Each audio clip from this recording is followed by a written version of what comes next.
Hey everyone! We wanted to thank you for sharing your time with us every week. Hazel and I love talking Destiny and interviewing guests and community members out there in the Destiny universe. However, we do realize that we produce a lot of content in our shows, and it might get a little crazy at times. Yeah, especially with all of Hazel's getting off the rails, the rabbit holes, and whatever theories he comes up with next. Jeez. Son of a bitch. So, I had all kinds of ideas on how to change the show. We were going to cut the show in half, make it 2 shows, cut out content, send more to our Patreons, you know. Yeah. Patrick's, really? Come on now. You don't realize all the crazy he had in mind.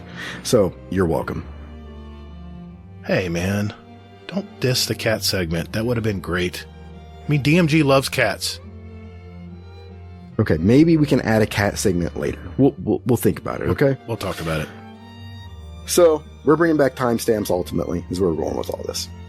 We'll provide them every week. Just look in the show description for the episode, and you can jump to where you like if you're one of those people that don't have time to, consume a 3-hour podcast all right now. Yep, right there below the episode. Go look, it's right there. Right there in the show notes. I'll wait. Nope, they're looking at porn again. Wait a minute, is Easy back with his skin mags? We respect your time, and we know you're busy with your week and life and everything else, so check them out. And later, Guardian. Come on, man, not that crappy. The engrams I had to pick up, and that's it.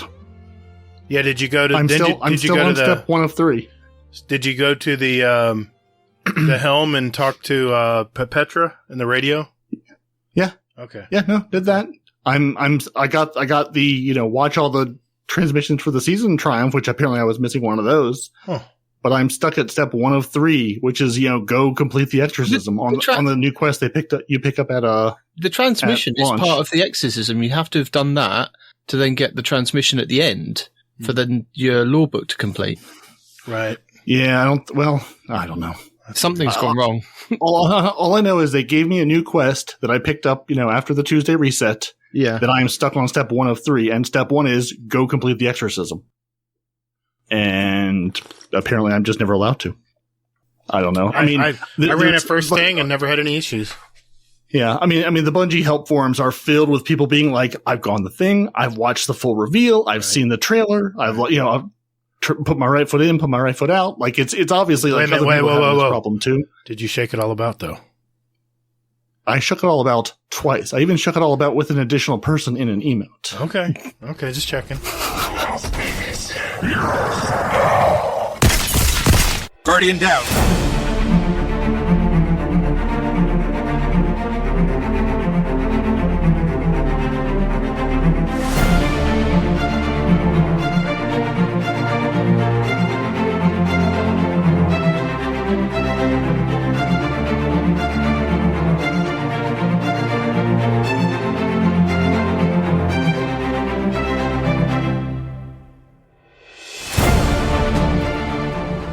Hey, what's up, everybody? Thanks for hanging out with us today. Welcome to episode 135 of Guardian Outcast. We're a couple gamer dads that love all things in the Destiny universe, and we talk about it. We also interview content creators and community members to find out more about them. We're the show that asks, you ever wonder what our fellow podcasters think about Witch Queen? I'm your host, The Gator, and my co-host Hazel is here. Hey, man, how you been? How's, I think you mentioned in the Discord that your wife's foot, you thought it might be broken. How did that turn out, by the way? Not broken, just sprained. That's good news. No, not really. I was hoping it was broken, because if it's broken, it heals faster. Oh, okay. So we have no idea when it's going to heal or anything like that. So tendons and ligaments, man, they are bitch. They take time. And I will give her, since I did the same thing to my knee. She's not going to like the answer, but if you want to heal it really quick, ice baths. Get like a 5-gallon bucket full of ice and a little bit of water, and just stick that foot in there, man. It's going to sting like hell, but it will heal so quick. Anyway, just a tip. I mean, I cut my, when I had one of those three ligament ankle sprains, and I did the same thing. And man, I mean, it cut my recovering time like in half. He said I'd be out of work for 8 weeks. 3 weeks, I was back to work. It's going to hurt though. It's going to be damn near torture, but as long as she can keep it in there, as long as she can, the faster it'll heal. Oh, just a little tip. Nice. Yeah. I mean, we'll see how it goes. It's funny. She was like, all worried it was going to be broken and everything. And then she goes like, oh, hey, you know what? She's like, I think I still have a boot from when I broke it before. So, yeah. So that was cool. And then she had the boot and everything. So it was, not really a thing. So yeah, she had all the stuff and it was just, another day. Yeah. Well, how's your gaming week been? Oh man, it's been kind of crazy. Just doing a lot of stuff and, in Destiny, and I mean, yeah. Been grinding those GMs out, I saw. Oh yeah, I got Conqueror, and nice. I'm trying to get a nice what is it, hung jury. I want one. Well, I know how to get one. Yeah, I know. We got to figure out before Witch Queen how we're gonna get time to do that. I want to do it. But I've got to finish my comp stuff this weekend. That's gonna be crazy. And I think Sunday I'm going to the movies with my parents, so I'll be gone later in the afternoon on doing that. Maybe, and you have scrims on Saturday too. It's just going to be busy, man. It's going to be a busy week. We'll figure it out. Hopefully we can get one in. I really hope we do. Because I do want to get the experience. And that was the thing that I was going to wait on you and put that on you, or like, hey, if I'm going to get my Gilded Conqueror, then, we got to do this. But I decided not to wait for you. Good call. I was like, yeah, I'm not going to put that on him because, dear God, I mean, yeah, that was a good plan. It's like getting you to come in Iron Banner. I see you out there. I'm like, hey, we got a spot open. Hazel's out there. I'm like, oh no, he won't come. I mean, I would join. I know, but you wouldn't like it. I mean, I would. I mean, it's fine. It's, it is what it is kind of thing. Yeah. Yeah. I've been playing a lot of Iron Banner this week, trying to get those last few bounties, and my God, those ability bounties, they need to get rid of those next season, because they are so brutal. And the problem is they can't be assists. They have to be final blows. You know how hard it is to get a final blow with a grenade? So what I was doing, I was running around last night with my Dawnblade. You can see this is how much I use it. I'm a void lock. And, I was literally floating in the air, shooting people with my sidearm, and when they were almost dead, I would throw and stick a grenade on them. That's the only way I could get it done. It was so frustrating. Anyway, man, how was your week? Yeah, it's been good, man. Like I said, a lot of Iron Banner at night. I've been gaming with a lot of friends, a lot of the clanmates out there, and it's been great, man. It's been a lot of fun. It doesn't really matter. I mean, even if I didn't have any bounties to do, I'd still love playing because I can BS with all the guys and gals in there too sometimes, and have a lot of fun. But man, tonight is definitely gonna be something different. I guess this is our third year of doing this. We're gonna have it. I guess you can call it our annual event. It is what I call our TriCast, or tripod as it's affectionately known. And we're going to be podcasting tonight with Two Titans and a Hunter podcast and the Guardian Hub podcast. We've dubbed that also the Owl Sector Alliance. I thought that was a cool name. And, we're going to get hyped for Witch Queen coming out. And it's just going to be a busy show tonight. But here's what we have on tap. First, we're going to go directly to our live show with our community in our Discord live channel called Stage. And we might be responding to our live chat live also. Just a warning to you guys out there. This is a live show and discussion, and anything goes. So, very little editing is going to be done on this. And then before, we leave, Hazel and I are going to close out the show. We're going to add our 2 songs and then wrap things up and get out of here, because we just finished up the live show, and, it was a long one, but it was a lot of fun to do. We had a lot of good discussion in there, and we even had Not Arf in there, which talking a little bit of lore, which I thought was cool. Thank you for all of you that showed up to hear us live tonight. It was a lot of fun. Very memorable podcast for us. And so without further ado, let's do that, Hazel. Let's join in on our live show right now.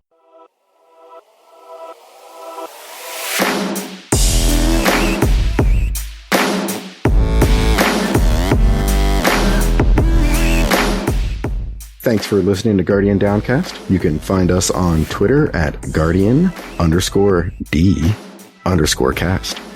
Or you can find us on our Instagram at Guardian_Down_cast and see what picks our weekly guests want to share with you. Or, Gator, just visit our website at guardiandowncast.com for all the contact info and where else to find us. And you can also play any past episodes you like in any order you like, right from your browser.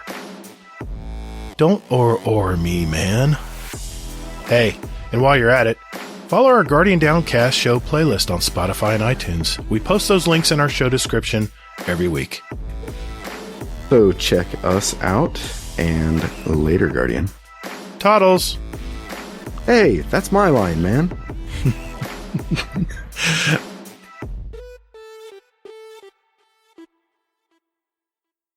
All right. Are you going first or am I going first? All right, here we go. I'll go first and I'll pass it off to you, Night Demon. Ready? Okay, well, that's not what we agreed, but go on. What were you going to do? Night Demon might Brexit over this. You better be careful. Is this one of these skits where you guys are just fucking with each other? Go ahead, Night Demon. You start. No, this is normal disorganization. All right. Yeah, this is normal. This is normal. Similar. Perfectly normal. Everything's perfectly fine. How are you? Right. So we're recording, yeah? Yes, we're recording. Night Demon will start in 3, 2, 1. Hello and welcome to the shows. Oh shit! I am your compere for the evening. Well, for this evening's shenanigans that we have got going on. Dungeon Master. I am your Triumph Hunting Titan, Night Demon, and my good friend Sir Gator over here is going to be your editor for the week. So, Gator. Hello. How's everybody? Hey, I just want to say thank you, everyone, for joining us live tonight on our show. We're here to celebrate our 3rd annual Tri-Podcast episode, affectionately called the Tripod. We have in one corner of our triangle, it's one of our fellow podcasters next door that we intermingle with in raids and GMs and whatever else, thanks to their awesome community where we help each other out. It's Mr. Sin Media. How are you tonight, sir? I'm a podcast? When did that happen? Well, you're a podcaster.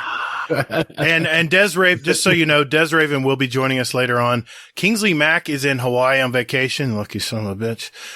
And this is, of course, the best hub on the net. This is the Guardian Hub podcast. How are you, Sin? Magical, sir.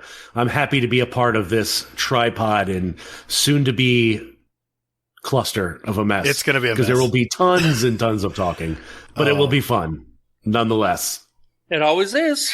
We're going to try our best tonight, guys. We're going to be semi-professional. In the other corner of our triangle here, we have... This is the trio that they're really from all over the world. They entertain us every week with their super informative Destiny podcast that has a personality all its own. I listened to these guys when I was just thinking of doing a podcast, and I have to say this is part of my inspiration to do it. It's Mr. Parody, Night Demon, and who can forget... No one respawns in real life with the two Titans. Yay! Loud noises! With the two Titans and 100 podcasts. Gentlemen, how are y'all tonight? I'm in DC and it sucks! Well, I'm kind of insulted. I was going to say. I'm not done. I'm not done. Sir, your contract clearly states you need to appear on a certain number of episodes to be in the opener. Once you reach that number, we'll put you back in.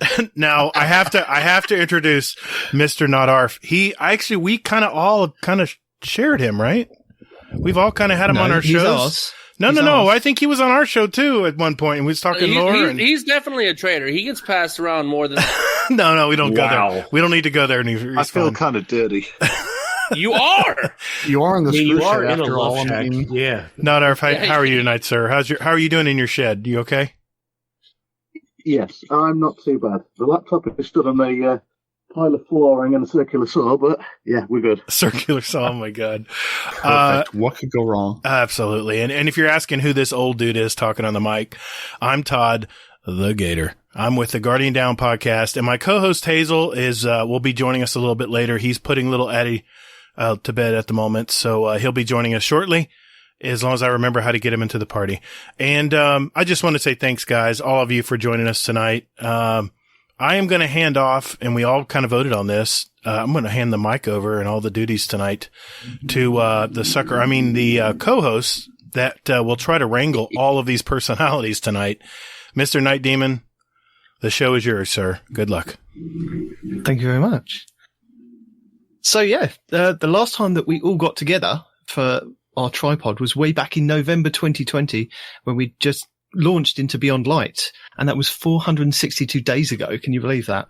What? So it's been over a year since we've kind of all got together and talked about our love for Destiny as one big podcast. I got to say, it feels Days good. aren't real. You can't fool me. It feels good, though. It feels Now, good. You say love. Do you mean more of an addiction? No, we don't go there. I mean, for Demon, it is definitely that. So, Yeah, possibly. somebody sounds like an audio log, but he didn't say who. Chat's like, he sounds like an audio log. Who sounds like an audio log? Tell me. Anyway, You finished? no, actually, I'm So, still as I said, waiting to last know time that we why all he's met in up- a shed. Because he that. doesn't want to disturb the family. Because Well, Stone is that Cold all? said so. Because it's after midnight in the UK right now. Okay. Because her illness has flared up again. So she is, the best way to describe it is extreme vertigo. Oh, ARF. ARF sounds like an audio Ooh, log. that's not great. He's doing the best Maybe he can. He's doing the best he Yes, can. that's better. Thank you. That's That's not better. Just lean closer to the laptop. Yeah. Yeah. Yes. Press your face into the laptop keys. It'll be fine.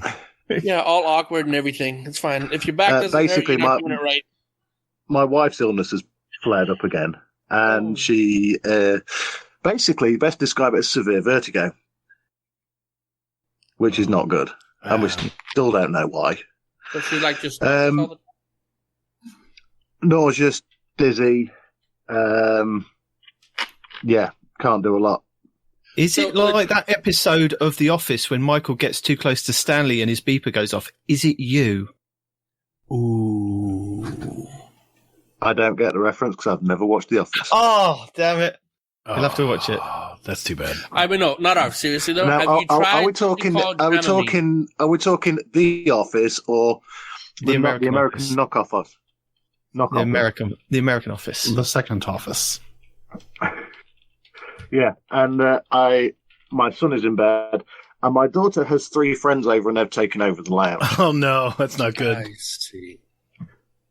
Oh, dear.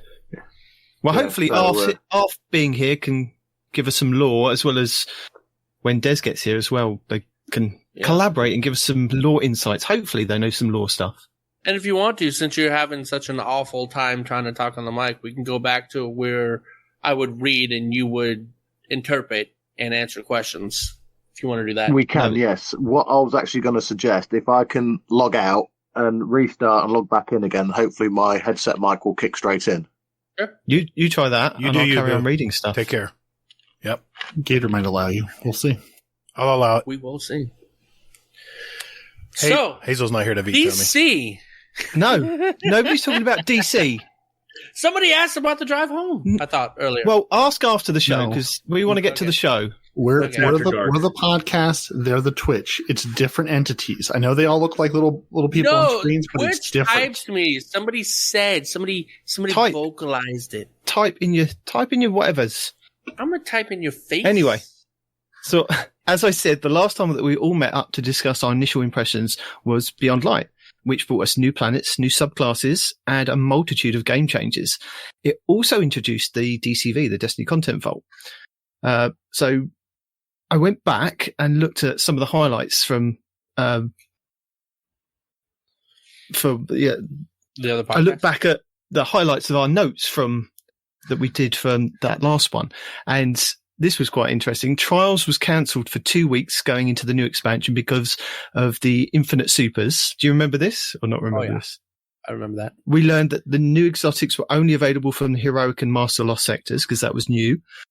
And we had changes to our Ghost. That was the first time we had changes to our Ghost, which included mods that we could insert to give yourself an XP boost. And as a reminder, make sure that you've got your XP boost on your Ghost as you go into Beyond Light, not into Beyond Light, into the Witch Queen, and get into a fire team if you have your artifact unlocked before you turn in your bounties, because you want to get all that sweet XP and double, triple what XP you can get from that small fire team boost. So I just thought I'd remind you of that. I remember. You remember that? Oh, yeah.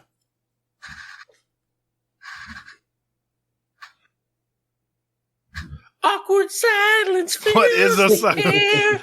Well, I was waiting for him to say something. I thought he was going to say something because it kept flaring up that his thing was flashing. I think Is maybe it some really? breathing. Oh, I've got okay, just so you know, it's like 80 degrees right now. I have the paddle fan on, AC's on in No, my not house. you. It was Respawn. Oh, Respawn's, okay. Respawn's is constantly flashing. My bad, I'm like, my bad. Is he going to speak? Just Okay. just Put it ignore back the to the way it flashing and was. wait for the voice to hit you. Okay. Yeah. So before we get too far down the rabbit hole of excitement and trepidation, I'd Too just late. like to tell you about what's happening next week in Destiny, because it's interesting, some of the stuff. Stuff. And he's Stuff. legally obligated to not tell you that, so he's going to tell you that. So sit back, enjoy. Let's see if I can find what's happening next week in Destiny in our show notes. So, next week in Destiny, surprise, surprise, you can take back the light when the Witch Queen releases. You can wage psionic warfare when the Seasons of Risen begins. The Throne World becomes available to all players. And you can defeat Hashladoon in the Scarlet Keep Nightfall. And I do have a link in our show notes, maybe not for everybody else, but I could share it if they want. Just a quick, the video. That's the word. A video on how to do the GM for the Scarlet Keep. I can find one. It's by Ikajin. So it's the Ordeal Grandmaster Nightfall guide, but he goes over all the different burns and all the different things that you can maybe come up against if you're trying to do the Nightfall for the week. Bro, did we just skip all the way to the tips, tricks, guides, and builds? Well, no. I've only got 2 videos this week to tell people about, and I thought I might tell people about the Grandmaster because it's going to be the Nightfall for the week. So it's just letting people know, there's a video guide if you want to look at it. Man, And then you jacked possibly me up. the Lost Sectors for next week, if we're going on the rotation. I did remind people in our live show, but I just want to quickly go over if anybody is interested. Monday is going to be on the K1 Communion on the Moon, giving you helmets. And if it follows the same rotation, if Bungie don't change it, Tuesday you should have exotic legs. Wednesday is exotic arms. Thursday is chest pieces. Friday is helmets. Saturday is legs. Sunday is arms. Monday's chest, and Tuesday back round to helmet. So if you're looking for the new exotics that are coming to the Lost Sectors, don't forget they are going to be legendary and master selectable on one Lost Sector only, and it's probably going to be on the new location as well. So all new good things to explore. Can you redo those days on a song? Because that reminded me of I don't know the time frame. Gator probably knows it better than it's like an 80s song. 80s song? I know a lot of 80s songs. 6, 7, 5, 3, No. 9. Monday's gone, and Tuesday. Oh, yes. I'm in love. Saturday. Yeah, that. Yes. Yeah, I remember that. Gosh. Can you hear me? Yes, Yes, we can hear we you. can hear you. I Is it really better? want Much Parody better. to do No, that not in a really. song next time. Oh, Oh, gosh. so- I'm in love. I'm trying to think of it. Like your volume is there, but you still sound like you're in a bucket. Sounds like you're in a shed coming to us on a drill. Actually, yeah, you might not be able to do anything about that. It's just that's what it sounds like to me. I'm not sure if that's right. I feel like maybe there's like a bike near you. A circular That's saw, what it- maybe? That's what like maybe like a miter compound saw. It's what it sounds like to me. I don't know. My ear picks up. Oh, Bowker one. Yeah, you're It'll fine. be doable. You're fine, not Arf. Yeah, You're fine, it's buddy. fine. Oh, that's better. It's actually switched over now. Yes, you're good. So I just want to check with you guys, now that we've got all that out of the way, a little bit of stuff to let people know. Are you ready for the Witch Queen? Is everyone ready? Fine. Ready. Yes. I'm Okay, ready, I yeah. will define ready. Have you got your bounties hoarded? Have you No. farmed your materials? Oh, Have no. you achieved all the achievements that you need to hunt down before it all Yes. goes away? Months ago No. because I gave up and said no. Yeah. You don't Yeah. count, and Respawn doesn't count. We talk about this every week. We know what you two think. He's already Data? disappointed in us. Let him be disappointed in you too. Gator, I currently have you farmed enough? I currently have 450,000 glimmers stored. And I Good. use the destinyrecipes.com. I can't plug that site enough because it's so much fun Yeah. to play that little game. What's your score, though? I want to know what your score is. Okay. Live update on score. I will absolutely do that for you. I have 183 bounties saved up, mostly weeklies. And I have, my score is, let's hope it's on the right account. Drum roll. That's all I got. I can't do it. I'm sorry. Yeah, I'm sorry, not it's putting in loading. sound effects. Sorry, it's loading. Hang on, I've got a little something here that can help. So far, it's Nothing. Nothing. no. Did you not hear that? I didn't hear Nope. it. Didn't hear it. Sorry, I was in the wrong account. And now it stopped working. Brilliant. Get out of only sins, Gator, and pay attention to the podcast. Hey, chat's saying they're 264. Is that good? I'll give you my score. I think I'm at No, because I'm at 340 points apparently, and I'm almost ready. So no, not good enough. sorry, I got to re-sign in with my other account. Okay. Sorry, Wait, I have an alt. 264? Yeah, I have an alt still don't account. get why you have multiple accounts. I have an Do alt- everything under one. I have an alt Why account. have multiple? Hold on, I'm going to explain. I have an alt account called Get Toddled that is in our I second know. GDC clan, and I'm trying to build that clan up right now. So I'm stalking bounties and that as Where- well. No, not Where his stalking. real friends are. No. Wow. Stalking or stalking? No, I said Because- stalking. Like. Okay. All right. So- I'm at four. Do I'm you at really four. have more than 100 clan members? I love how Yes. he said it again and it wasn't any Yes. clear. No, How I many said do you have? talking. We're actually what we're going to do, and I'll let Hazel explain that later because Hazel has an announcement to make on that. I'm at Well, he's not 492. here right now. I'm at 492 is my score right now. To answer your Nice. question in a long-winded way, 19. Damn. You But- have my sympathies. Running 2 clans, it's a nightmare. I did it for a long time and I gave up. Well, we have like a little grudge match going on between 3 people in my clan right now. It's Zaniac and Larman, Kentucky. Zaniac's ahead of me at 493. I'm at 492, and Larman, Kentucky's at 491. Gator, you say this clan's new, but the alt account is over a year old. Oh, I've had these accounts for a while. I played Destiny 2 year 1. I played a lot of accounts when the content dried up. I kept myself busy with other accounts. The part I love about Destiny is the progression. So what I'll do is I'll get a new account, a fresh account, and I'll enjoy the progression. I'll enjoy the dopamine hit, if you will, of ranking stuff up and working up the light levels on it. So Don't even think about it, Demon. Your wife will skin you alive. that's why I do it. No.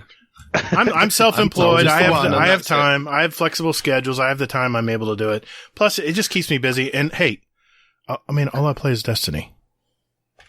See, it's not just me. Sin, how are you doing on bounty hoarding, farming, stuff like that? I've been keeping them, and I'm doing okay, but I'm not too worried about it. Now, it's Gator's fault that Kingsley is glimmer hoarding with ships Sorry. or sparrows or whatever. It's He not never just him. used to do that. He And never Ghost. used to do that. He's not here to defend himself, so I'm rubbing I'm allowed off. to talk about it. And I don't see the need for it. I don't really think there's any value Really? there. Oh no. Hold on. Hold on. No, there's no value there. I just went through at the beginning of Witch Queen and got rid of like the 30 ships I had in my vault from like the last time I was hoarding when Night Demon told me to. I've had them in my vault for months for no good reason because All Glimmer is bountiful. All right. Don't Counterpoint. do it. There's no Counterpoint. reason because then you'll be at the end of the season going, I'm so bored. No. There's nothing else to do. Counterpoint, Night Demon. Here's the reason you want to hoard materials and Glimmer because we have this. No, you're not me. I hoard. Don't. Oh don't no! think about it. I was just you're the master of ceremonies. I'm just making sure I won't speak out of turn here. The master Okay. hoarder. The reason why you want to store Glimmer is because there's this thing called weapon, crafting coming up. And have you guys seen how much Glimmer it costs to do one slot in a gun? Did you guys see that preview? It's like 10,000 Glimmer for one slot of a weapon. And of course, all the other materials. If I have 450,000 glimmer, you know how, yes, you're right. You're right, Sen. You can go right to who's the idiot who gives out the crypt art? Master Rahul now. Yes, crypt art. Rahul. Now you can go to him and turn in materials and swap it out for glimmer really quickly now, but why eat up all your materials when you have stored glimmer, 5,000 XP, 5,000 glimmer at a time? You can just cash them in. Yeah, but it takes away from the game. If you're focusing too much on like the bounty hunt and the XP grind and this and that and the other, it detracts from the game itself. No, not at all. It makes the game smoother at the beginning. Because what's the one thing? You're playing a story at the beginning. You're going through the campaign. Let's just pretend we're ahead. It makes the game easier in the beginning. Yeah. I'm trying to say, right? Here's the reality, though. You're going to be stockpiled. You're going to be maxed at 250K, most likely. And you're not going to run through it that quick. And you have glimmer mods on what? The Ghost? Yes. You have those other glimmer things, those consumables. It takes a while. It takes a while. What you want to be running is XP at the beginning of the season. Yes. You don't want to be running glimmer mods. You want to be running your XP. And unfortunately, you can't run the two same mods on the Ghost. Nope. And I get that. But you're going to be maxed out anyway. You're going to make it back with all the dismantling of blues anyway. Well, we still don't know yet, Sin. So that's the reason I'm hoarding ships in Glimmer. Look, I respect your opinions. I do. Good. Right? But for me, it takes away from the game because, like, if you have all these bounties stocked up and you go from 0 to level 60 or 70 on your track, right? No, I can tell you that the armor and the weapons and this and that and the other. If you do good bounty hoarding, moments. It will only take you to level 21 on your season pass. Yep. Because that's what it tells me That's what it tells me. My Destiny recipes. It's not even worth it at that point.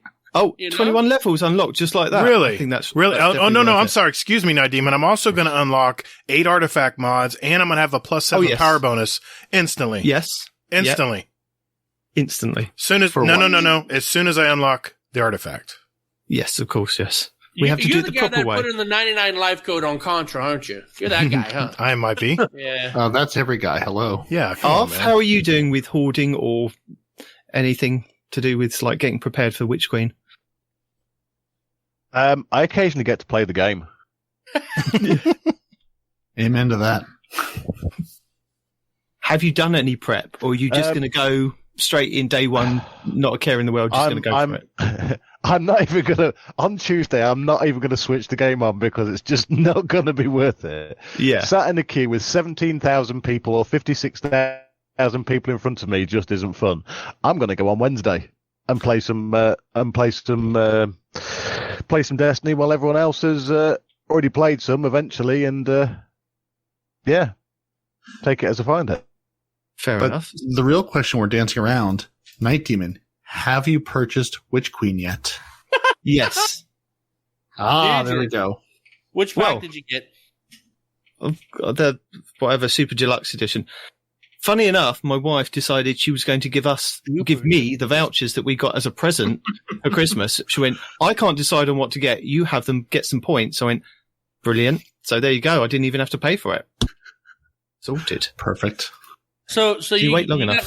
You got like the physical toy version of the game? No. Well, isn't that the Super Deluxe where they send you the ghosts and shit? No, yeah, but that's the Ultimate Edition or whatever it is. Just the regular deluxe to download. Yeah, deluxe. Okay. Just the one that you can download. That's fine. I'm quite happy with that. I've got the Ghost that works with the Alexa. That's now quite hard to get hold of. You can ask about your clan on that. That's quite cool. She tells you stuff and then goes, "You're not in clan." I'm like, "I am in a clan. It's all linked." But anyway, so yeah, the annoying thing about that thing is it actually sends out notifications actually in the clan chat in the Destiny 2 app, and it's really annoying. So, guys, are you going to be grinding it out and trying to go for world's first raid, or are you going to be taking it slow and steady? And let's go to Respawn first. I have no idea. Parody. I'm going to do what I do every season and not hoard it and play it as it comes. Because, yeah, I mean, I don't want to be at the end of the season going, I've got 6 weeks and nothing left to do because I've done it all. I'm really just looking forward to getting my summoner next season. Lots and lots of summoners. So I'm going to play it and take it as it comes. Off. How about you? I just play it like Parody says, play it and see how it goes, and carry on into it. Because I'm interested. I really want to see what's going on with Savathûn. Fair enough. Sin, how about you? World's first, or Going for world's first. thought you would be? You already got a full crew? Yes. Yeah. And I think an altar too. Yeah. We got a few people that had mentioned interest in it, so I ended up putting a spreadsheet together. Respawn doesn't follow spreadsheets, so there's no point of even getting him involved. No, I need a time and a date. That's all I need. Time and a date. How about you, Gator? World's first, or taking it slow? I am going to play the campaign on day one at normal. Then I'm going to go back, and once I unlock my artifact, I'm going to slam all this XP and get my artifacts unlocked, get my power levels and stuff. Then I'm going to have a little bit of power. Then I'm going to turn in my paracausal boxes, get up to the soft cap, and then I'm going to join the legend campaign and get to 1520 as fast as I can. And then we have a raid group I'm putting together right now for day one. So that's what I'm going for. Cool. So in our Beyond Light show, Hazel and Parody both said that they preferred more story. So is this what you were hoping in terms of replayability and engagement with like longer stories and either the two different selectables? So you've got the classic or you've got the legendary. Parody, I'll go to you first because Hazel's not here yet. Well, seeing as how I can't get through the final piece of the story of this season, because I've played that mission through and I've watched the cutscene 8 times and it will not progress my quest, I would like story and progression in my game both. If I had to choose, I would choose progression in my game over the story. Fair enough. I still haven't done that mission, so do you want to just join up on me and we'll try and run through it again? Maybe you're my lucky charm. Possibly. Yeah, to be sure. I need to do it as well. So what about you, Gator? Do you prefer like the longer stories or just the two selectable parts of the campaign where you can do classic or legendary? You know, Hazel's probably going to say, I told you so. But I love story, man. It's like reading a book. I know you do. And that's why the very first day I'm going to just put my fire team on private. I'm just going to go through the campaign by myself. I'm going to look around, take my time. No one can talk over the voiceovers. And I'm just going to enjoy what Destiny put together for me. And then after that, hard mode or easy? I'm going to start with normal because I'm going to enjoy the story and not have to try to stay alive. It'll detract from my enjoyment. So I'm going to enjoy the story on normal. And I really think that, I think Bungie's going to knock it out of the park with the campaign this year. They only getting better with the story. So. Yeah. And that was another question, guys. I mean, Sin, how are you going to be doing this? Are you going to be doing it solo or a team? I'm flexible on that. I'm definitely going with the 1520 story.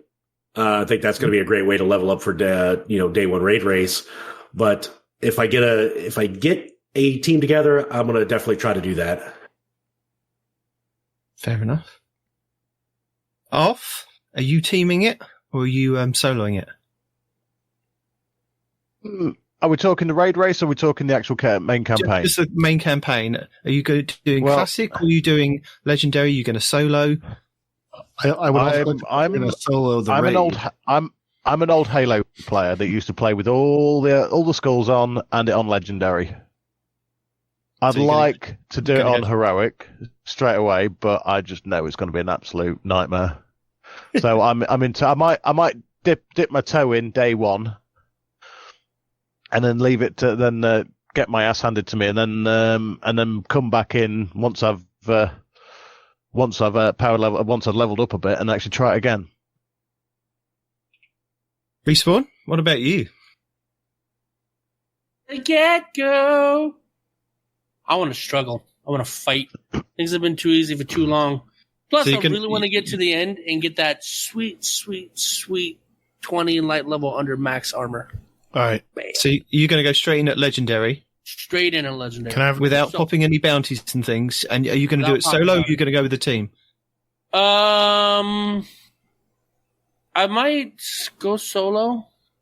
I'm thinking solo, but if they have one of those, put me with other people kind of thing, I might do that. But probably solo. I've got a question for Night Demon. I'm sorry for no one respawn. Sorry, Night Demon. No, that's right. At what point? Similar. No, I do. At what point, Respawn, are you, when you're in there for 5.5 to 6 or 7 hours trying to get through the legendary campaign just to complete the story, how long are you going to do that before you decide to just do it on normal? So, let me answer your question with a question. You do know that I'm a prior Marine, right? Okay, I understand. Okay. And you do realize Marines have two things that are both an asset and a curse, right? Right. We're stubborn as hell, and we don't give up, right? Okay. So if I'm 5 or 6 hours into there and I haven't beaten it yet, that means I've spent 5 or 6 hours learning how to do it wrong, and I just need to find the way to do it right. Plus, the whole time you're in there, you realize you're still getting drops. You're still leveling up passively. Right. Right? So, yeah. Okay. I'm just stubborn. It's just an experience. I like your thinking there. I like that. I like that attitude. That was it, Night Demon. I was just curious because I know Mr. Monkey has a wager with me. He's going to run the legendary day one by himself. And I said, if you give up and you don't do it, and I'll even give you a few days, I get to change your name for a week. And if he does get through and get it done, he gets to change my name for a week. So we'll see how that turns out. I'm just curious at what point you decide to just get a group or just decide to enjoy the story. And, you can always come back and do it afterwards. You can do both. You can still enjoy the story while grinding, while getting your ass kicked, Yeah. It's not a one or the other kind of thing. Okay. No. Question answered. I'm good. Fair enough. Just stay really far away with a sniper and a scout, and you'll be fine. I am going to watch that stream. I'm going to watch that stream. You spelled Telesto wrong. Oh. There was one point when the Forsaken campaign came out, and it was the first week's Nightfall, and I got me and 2 other guys together to do the Nightfall. One of them dropped out literally within the first 5 minutes of it, and the other guy dropped out about 3/4 of the way through. So I ended up soloing the rest of that Nightfall by myself. It took me over 2 hours in that final room with the servitor blasting the sun, and I hid up in the roof, not outside. There's like a little space canister that I managed to stay in and kind of just edge out and slowly pick away at it. 2 hours with a scout rifle, and I finally did it. But I think I could say I was the world's first at that, soloing it on the first week. And I got a powerful drop, so it was worth it. So you're going to try to do it? Your idea of worth it, my idea of worth it are very different. I enjoyed it. Wait a minute. Did you already answer Parody? Are you going to go Legendary? I'll do Legendary at some point. Part of it depends on what's the first day I'll be able to play. Usually the first day I can play in a season, everybody is already like 6 days into it and already done it 17 times. So they're like, oh, we'll walk you through it. I'm like, I'll play it through at some point on Legendary. It just depends on if I feel like hurting myself or just getting it done. Or both, like you said. Funny thing is, when I was listening back to our last tripod, you were speaking of Parody. You were speaking about like Bungie getting into developing like full length big screen stories that you could just watch on the big screen. So you must be glad that they've paired with Sony to kind of bring us that kind of cinematic universe. So do you think that this is going to be part of the Light and Dark saga that we've kind of been through at the moment? Is it going to be that kind of storytelling, or do you think it's going to be something else, that they're going to be a different time, different place in the Destiny universe? Do you think it's going to be jumping off from either the end or coming in, giving us a backstory to something? I think first we're going to have a romantic comedy with Osiris and Saint 14, and then we're going to have our buddy movie with Lance Riddick and Nathan Fillion. That's where we're going to start. Gator, have you got any theories? Jeez. Any hopes, any desires on films, TV series? Of course. I've already mentioned this on past podcasts. I want to see origin stories for Ikora, for Zavala, even Cade. I want to see Cade's origin story. That's just prime entertainment right there. What the fuck do you mean, even Cade? Excuse me? I mean, Cade. I want to know how he got suckered into being in the Vanguard. I want to hear that story. That'd be great. Or Wait, I mean, Disney's doing it. He won the bet. He won the Vanguard bet. That's how he got in. Well, yeah, I know, but I want to know how it came to that. I want to know the story. He wants to see it on the big screen. He doesn't want you just telling us. Give me all the stuff. We want to see these things. Give me all of it. Do you want Nathan Fillion to reprise his role, either as voice or actually playing the character? I'm good with Nolan North, too. I'm fine with either. What are your thoughts of Peter Dinklage as Cade? No. No, I don't think that's going to work. Sin, Absolutely have you got any not. feelings on this? Where you'd like the Destiny universe to go cinematically? No, I don't have any opinions on it. Nothing strong. I'm here. I'll take it as it comes. Balls. Fair enough. What about you, Arf, from a lore standpoint? What would you like to see?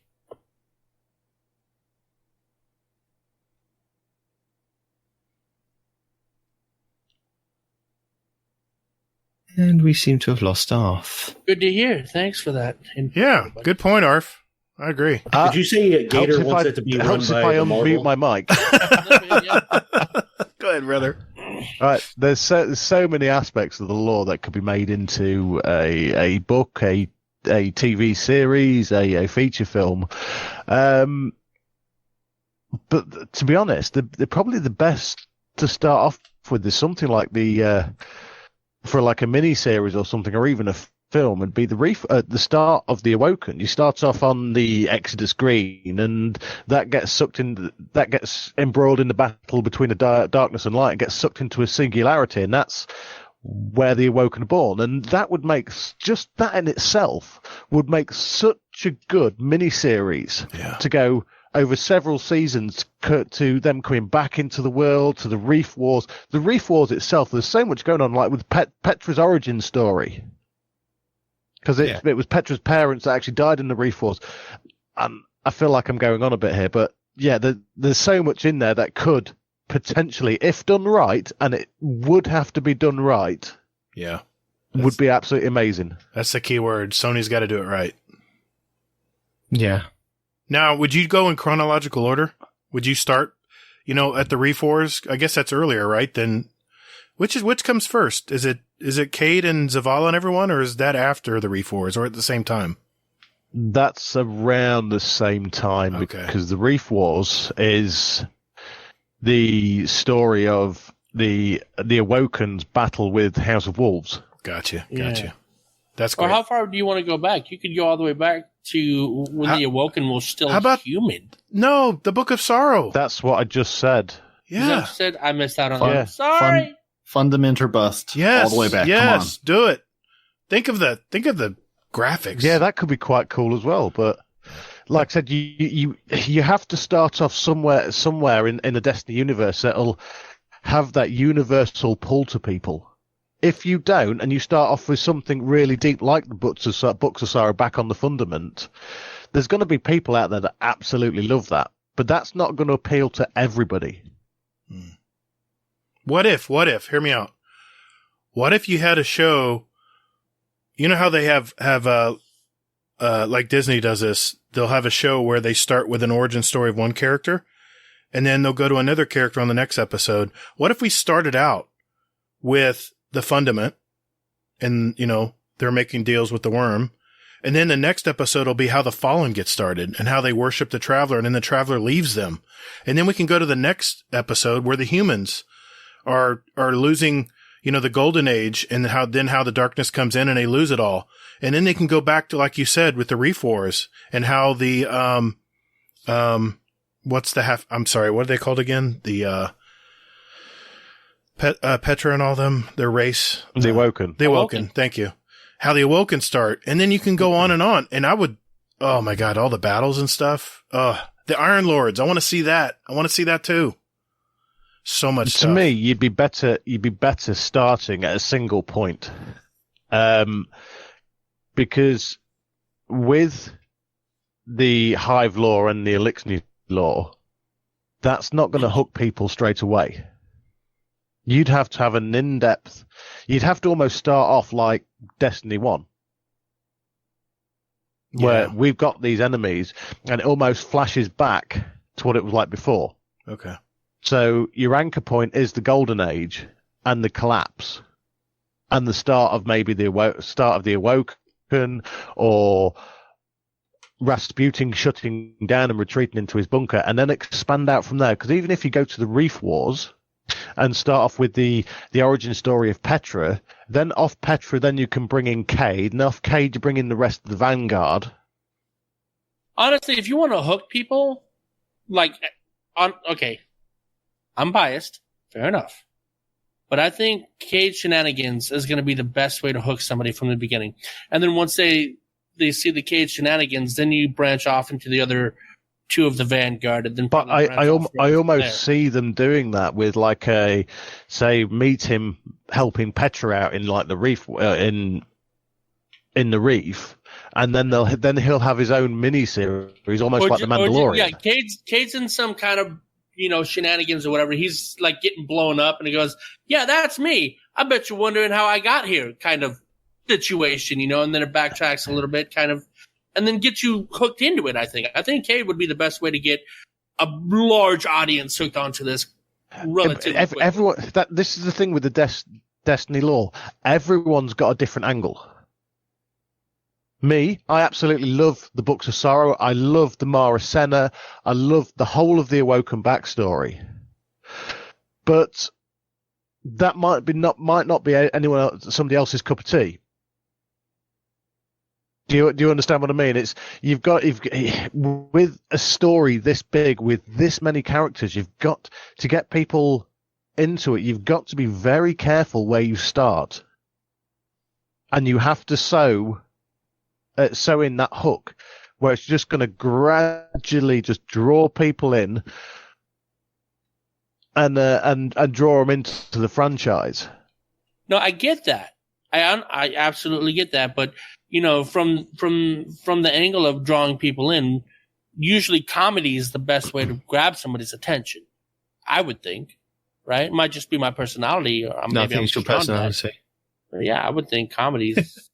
But I think, the majority of us agree that Cade might be the best way to get into the franchise as like our window to draw people in because of his, again, comedic talent that he has. Nathan Fillion is very good. He looks like a robot that could draw in the sci-fi guys immediately. Like, hey, the robot is doing stuff. Okay. I'm excited and curious to see where they go, because it's sort of like, and I'm going to use this analogy and everyone will have a gut reaction, but like Game of Thrones. It's walking into a world where you've got 1 trillion characters and you're trying to introduce them all.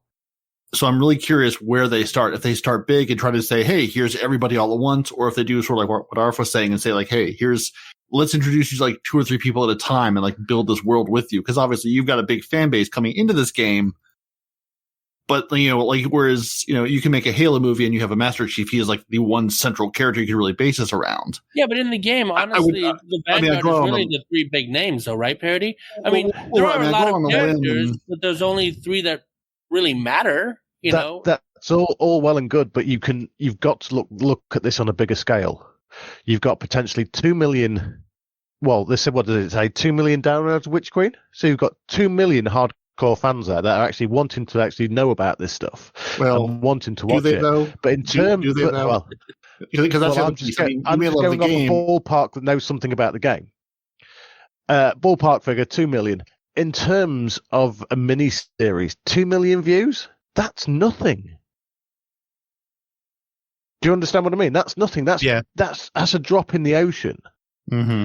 They're going to want 10 million, 15 million, 20 million views of the first episode to even start to capture people's imagination, and people out there going, yeah, this is brilliant. Watch this, and they want that next viral hit, and they've got again like David of Thrones style. Yeah, in the terms of almost throwaway media in this day and age, you've got to get that hook in, and you've got to sink it in first time. You've only got one chance to do that.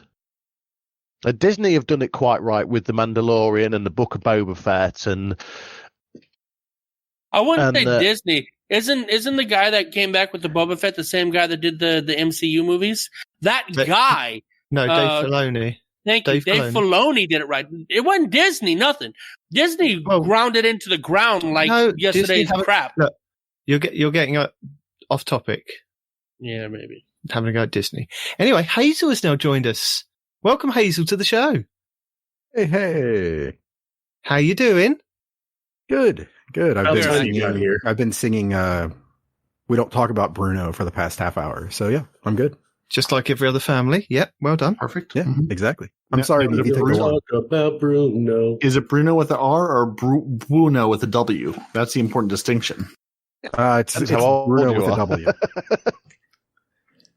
So to catch you up, Hazel, we want to know, are you ready for the Witch Queen? Yeah, I've been ready for like 6 months, however Good. long we've been waiting. Have you got all your bounties hoarded or your materials farmed? Yeah, I actually cashed in a bunch of bounties already, so I'm all prepared. And have you achieved all the achievements you needed to hunt before we get to the Witch Queen? Yeah, I have all the Got all your Tangled Shore ones? I mean, all the ones all the titles and things like that I care about. The only ones that I'm missing are basically just the ones about the raids. Okay, fair enough. And are you going to be grinding it slowly or fast to get to Worlds First? Well, I'm jumping right into Legendary. So I know that my partner in crime, I know he's going to chicken out and go the long way. No. Just going to do it smart. I'm going to enjoy the story. Chicken out and go the long way. And I'm going to go with the original route that they intended, where you play it. It's a little bit of a challenge, but really, how much of a challenge is it possibly going to be, honestly? Yeah, I'm laughing too, Night Demon. I don't think it's going to be that much of a challenge. I think it's going to be 1520 light, and you'll be 1350, and you'll be going, I'm just getting one shot by a thrall. No thanks. I'm just going to avoid that frustration and just enjoy what Bungie laid out. I'm coming back to do it afterwards. God. Well, of course you are. Yeah. So, Hazel, something you said in our Beyond Light show was that you preferred more story. So is this what you were hoping from Bungie with like either the two selectable campaigns, the classic or the legendary? And do you think it's going to be a longer campaign? Well, I mean, from what I've gleaned from everything is that I think the campaign, I mean, I've heard like things that people are saying that it's going to be as long as God of War I've heard like 8 missions. Okay. So I'm thinking it's going to be the 8 mission route. I mean, I think it's going to be pretty straightforward to a degree. It could be Taken King kind of, you get your 8 missions, you then complete it, and then there's more stuff to do after. Or what? I think what they're going to do is a little bit different for this year. I think this whole year is going to be basically Witch Queen itself. So I think by the end of it, yeah, it will be the length of God of War at the end. Yeah. But I think that each part, season is going to be a continuation where we're dealing with Savathun, we're dealing with Keitel, we're dealing with, all of these different people and things like that. And maybe by the end of the last season, before Lightfall, we actually maybe fight Savathun, kill Savathun, something like that. Okay. See, I think it's going to be like Forsaken. I think you're going to finish the 8 missions, and then it's going to open up. And then it's going to open up into several branches. I just want to make sure I'm on the record saying that. Okay. Okay. Yes, you can be wrong. Well, we'll see. We'll see. How many guesses have you made already? I'm just curious. Here, I'm going to hit mute. Just remember, we're relying on Gator to make sure that any of this gets recorded. So, I mean, none of this may actually happen in real life past tonight. I can edit it before I send you the final files. Well, yeah. I mean, I'm surprised you haven't guessed like 6 different things just so you can be like, see, I told you I was right. He could have before you got here. No, hey, that's my MO. Well, potentially, Gator could be right here. From what I can tell, the Savathun's throne world is absolutely massive. So Right. they could lock certain sections of it behind almost a Play wall? quest wall. Yeah, quest wall. So do you think they're going to allow you to play the campaign solo and then like in 6 months allow you to play it with friends? Or do you think it'll all be available day one? This is Like Halo? I don't think any of it is going to be available day one. Fair I'm point. just going by past seasons and past years when they've got the big content drop. When it drops for the first at least 6 hours, you're going to struggle to play. Well, yeah, we know that.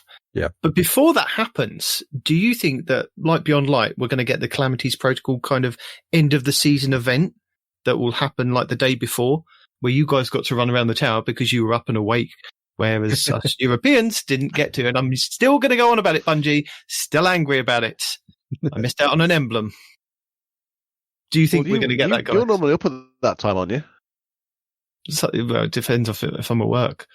But yeah. Hazel, what do you reckon, seeing as you're back here? I don't think they are.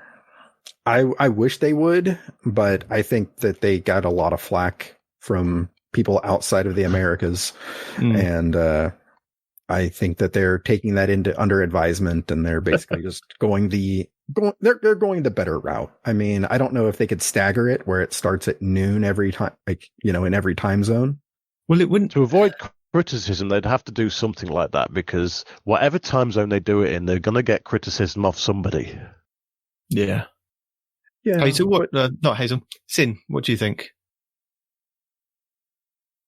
Hold on, I'm trying to get tech support from Parody in the chat. Okay. I really wasn't hearing the question. What'd you say? Like we had at the end of Beyond Light, we had the Calamities Protocol event, didn't we? In the tower, you all gathered in the tower, and I think you ran around the last city and just did things, and then you got an emblem at the end of it. I was asking, do you think there's going to be something at the end of this season, or do you think we've now had it with the exorcism? Oh, I think this is it. I don't think we're getting anything else. Okay. If they would have had it planned, it would have done it all at once. They wouldn't have piecemealed it together. Respawn, what's your prediction? Again, good talking. Kater.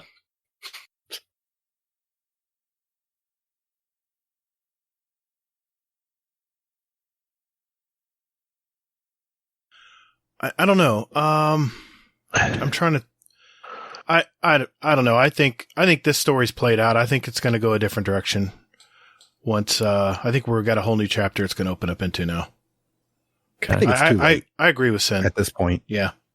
I think it's just too late for them to finagle a whole fan base into, a Monday night thing, Yeah. Well, they've done sillier things. I love the live events. I have so many great memories from the last live event, but before Beyond Light, but I don't know if they're going to do it this time. I love pushing people off the tower when the Almighty was coming down. That was great fun. I'll never forget. That worked. Uh-huh. Because I think that was reset time, wasn't it? So yeah, it was. Oh, that's bad. That's bad. I remember Gator told me to. Then you're going to get criticism off the Australians, because that was reset time for them. It was early hours of the morning. Yeah. Yeah. You're not going to please everybody. Yeah, exactly that. Maybe a cutscene then if you log in and then you get an emblem that is just for you. Paroti, what about you? I'm not sure I've done either of the last two seasons events. I've either forgotten it or I've been at work or went and got the emblem after the fact and didn't spend 6 hours staring at the sky. Yeah, I suppose with the Almighty crashing, it wasn't a point that you had to be there. You could still go to the tower afterwards and collect that emblem. But with the Calamities one, you couldn't because the servers went down. It was just like they shut it off and that was it. So I think if they did something where you could still go and collect said emblem or ship, seeing as there's a ship missing from the database that we were meant to get that they now saying that we're not getting because it's not part of anything. Just saying. So yeah. So it's back to Mars we go, apparently. And it looks like that's only going to be the starting point for the campaign, looking at the Vidoc, and maybe the weapon crafting enclave that we can get to do some weapon crafting. And we've seen on a few areas of the map from Savathun's Throne World in the trailers and the Vidocs that we've got the Quagmire, the Fluorescent Canal, the Alluring Curtain, the Apothecary, and the Court of the something. So in the lore, is there anything that could shed some light on these locations? Or is this kind of a blind area for the lore, Arth? Currently, it's a bit of a blind area. because we don't have any information on Savathûn's throne world, and it's going through this change from light to dark, as I said in the Vidoc, you've got the very dark and foreboding traditional hive areas where it's all cobwebs and the moths and things like that, to like where the Lucent Brood are. You've got the nice, light, airy fortress there. I'll call it fortress for a lack of words, because it's not really a palace, is it? No. Which didn't exist in previously. So until we actually start getting the lore drops on this, because I'm struggling to see any of the lore at the minute, because even Ishtar has stopped actually publishing the lore ahead of time. Really? So they'll only actually release the lore as it drops in game now. I think Which that is very frustrating, because I used to like sitting there and reading whole books on, thinking, oh, this is amazing. But yeah, we don't really have much in the way of it. No, because I don't think they can write anything in lore until it's been released, because it's still being created as. Because I understand that. Light, but what I'm saying is, do you think there's anything in like the Books of Sorrow that we could kind of take from that we know that's going to be in this throne world? Didn't you read the Books of Sorrow? It's all about taking. Yeah. Yeah. That's my favorite story. Fair enough. And when we spoke last time about Europa, Gator said that he preferred foliage like Venus. So is this more your cup of tea, Gator? Oh, the swampy underbellies and things. You kidding me? Seen? I'm a gator. I mean, I saw that swamp. I was like, I'm at home, man. I'm at home. The gator. I loved it. I was like, man, this is a swamp. Heck yeah, man. This is Florida. Respawn, do you feel at home as well? Yeah, just as long as they leave the swamp off of the weapons, I'll be fine. Yeah. Yeah, I agree. No algae or any of that crap under my weapons. No, none of that crap. Tie a condom over the end. It'll keep the Leaves water do not out. grow out of my gun. I'm sorry. That should not be a thing. All right. Maybe that's what the ornaments are for the guns. Condom? Yeah. As long as it's ribbed and purple, I'm good. Oh, come on. Seriously? Usually that's my joke. I know. I took the low-hanging fruit this time. Sorry. No, wow. You have to See, play with you- the foliage to find it. Low-hanging fruit also kind of ties goes, back into that joke. That's just not cool. this goes back to Parody's comment about the worm launcher. Sin, how are you feeling getting the tones from this new swampy area and the throne world that we're going to? I mean, it'd be magical. It's always magical. It's only swampy for a little bit. Like if you watch the Vidoc, the swamp is the transition from what she used to be to what she is now, right? So the swamp is her past hive self, and we travel through that to get to her current throne world. So I'm assuming the swamp probably ain't going to be that big. Well, no, it sounds like it's going to be like different areas, like different biomes. So like that area is still going to be there even later on in like Witch Queen. Yeah. Oh. Is it me or is and that... with that... Sorry. I was just curious, is it me or is that big wall, does that look like an arena? Like a gladiator arena inside? I keep thinking on the other side of it, it's going to be like the Gladiator movie. You know? Doesn't it look like an arena? Maybe it's just I think me. we likened it to the wall around the last city. Okay, that, okay. You know, she's got kind of this huge wall around her. Oh, okay. I mean, we have PvP, can't they, to test out their new light? Sure. Right? Suppose Would so. be awesome. So, Hive PvP. with the different biomes and that, I mean, do you think, like Beyond Light, where we had Europa's ice storms, which were new for that expansion, that was something we didn't kind of have before? Do you think there's going to be different weather effects coming in the Witch Queen with the different areas? Or I don't think so, because they were so proud of it when Europa came that they were all about it. And if they haven't mentioned anything about it yet, my best guess is there's probably not going to be weather effects, just based on past behavior. does anybody think they're going to have weather effects to counter Respawn? Yeah, I do. I think it'll be rain probably. Yeah, I mean, they built the whole weather system for Europa. Why not use it again? And then you could give us guns that, hey, just like the Europa weapons, use this gun and you can see through the snow. Use these guns, you can see through the rain or the hailstorm or the hurricane we're going to hit you with. They'll Do you remember probably that do it. debacle with the weapons? So you can get these weapons now that have got the red scopes, so we can see in different things, and then nobody's used them since. Nobody's mentioned the fact that we get these scopes that you could see through. Sorry, Arf. Well, the snowstorms don't actually last that long. I can see them using the engine or mechanic for it, but maybe like a fog effect more than anything else. Yeah. That could work. Yeah. I think they should have. With it being the throne world, I can't see how much weather they'd actually throw in there because it's created by Savathun. I could see a giant tornado moving through because there's this other game I love that use that same effect and it works so well. I'm sorry, Mr. One Game Person. What other game are you talking about? that was a shot it's across the ice show. No, that was a shot across the Battlefield 2042 bow. You're first going to have to explain the concept of other game tonight, Demon. He doesn't. You lost him there completely. No. I totally understand where he's coming from. That was white noise. I don't know what he's talking about. All Sorry. I heard is bad reference. Entire period. My bad reference. So one of the areas said Court of the. So do you think this is going to be very similar to the Court of Oryx that we had on the Dreadnought in Destiny 1, or like the Blind Well that we've got that came with Forsaken in the Dreaming City? Do you think there's going to be something somewhere like this where there's some kind, like you said, there's an arena that we go to and it's just endless waves of hive coming out of portals. We fight big bosses. There's going to be drops like we have in the Blind Well. Sin? Still getting tech support. Okay. Yeah, I've changed my DNS servers. I probably shouldn't have done that right there. No, it's fine. What could go wrong? Just hold down Alt and hit F4, and it'll be fine. I got kicked out of my Iron Banner match.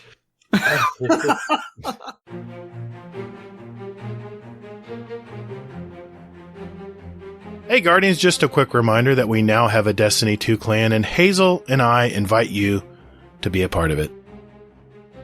If you're looking to find a clan, that would be a great time to jump in and get to know some of these great gamers that you've heard on here. We're not hardcore or anything, so you don't have to worry about that. Enjoying what time you have for Destiny is all we ask. So, if you're looking for a clan out there, we have a permanent link in our Discord under the channel GDC Destiny 2 Clan, where you can find a link. Otherwise, look for Guardian Downcast Pod, and the link will be in the show notes of this podcast. Yeah, right below you there. So join us. So we do ask that you do join our Discord first, so that way we can communicate clan information and other stuff more easily. And besides that, you can lurk all you like. And later, Guardian. Hey man, that's my line. So, You want Sid, the clapperboard effect as well. yeah. It's like you never left. One of the areas that we can see on the map is Court of the. So do you think it's going to be something like the Court of Oryx that we had on the Dreadnought in Destiny 1? Or No. like the Blind Well that we had come with Forsaken in the Dreaming City, where there's going to be a big arena that we can fight and go against bosses? And you said no very quickly, so I'll shut up. And turn it over to somebody else. Respawn. Again, He's not ready either. Fantastic. Fantastic. Yeah, no, I don't think it's going to be. Does he realise but I he's think it's not going to be actually something talking to better. Respawn, you are on a podcast that you're meant to talk with other people. But he's talking to his chat. He likes them more. I'd like to say the lights are on, but it's not even lighting up. Makes a change. Arf, do you think we're going to have a court of something to do some battle in? Is it in Savathun's nature to have a court of something to fight? Well, it's the whole nature of the Hive. They're a very feudal society. So you've got your Savathun or your Oryx or your Ziva Wrath that's the top of the pile, and then they've got their courtiers and minions below them. So you've got your lords that report to your king or queen, and then you've got the captains that come up to them.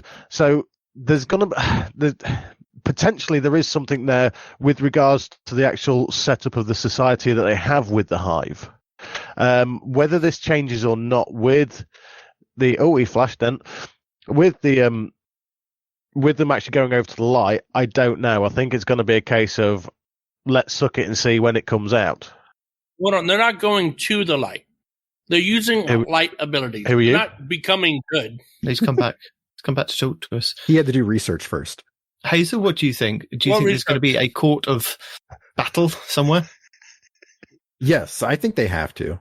I had to get my food, dude. Chill. I think they have to. I think they're going to have a bunch of callbacks to Taken King and things like that. Yeah. And the Dreadnought. And I think it just makes sense for them to have a court of something, which is basically like the court of Oryx and, So don't these people say I love you by trying to kill each other? Yeah.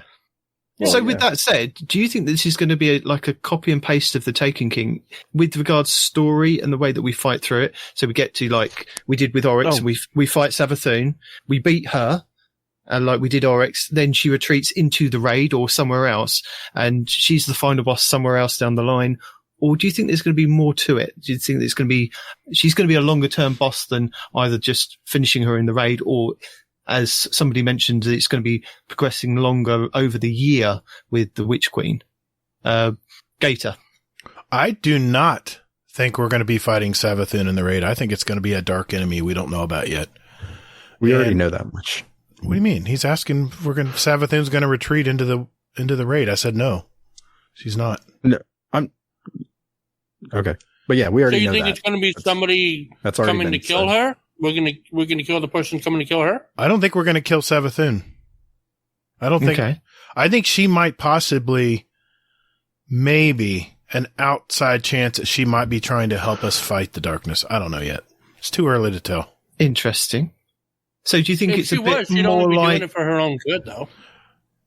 Do you think it's a bit more like Callus in the fact that she's going to say, go into this raid and clear out this entity, this bad person that's in this pyramid ship, and you'll get something from it? You know, you're not fighting me, but you're fighting something that's haunting her, haunting her throne world. Maybe something made its way into her throne world, and she needs to get rid of it. That could be plausible.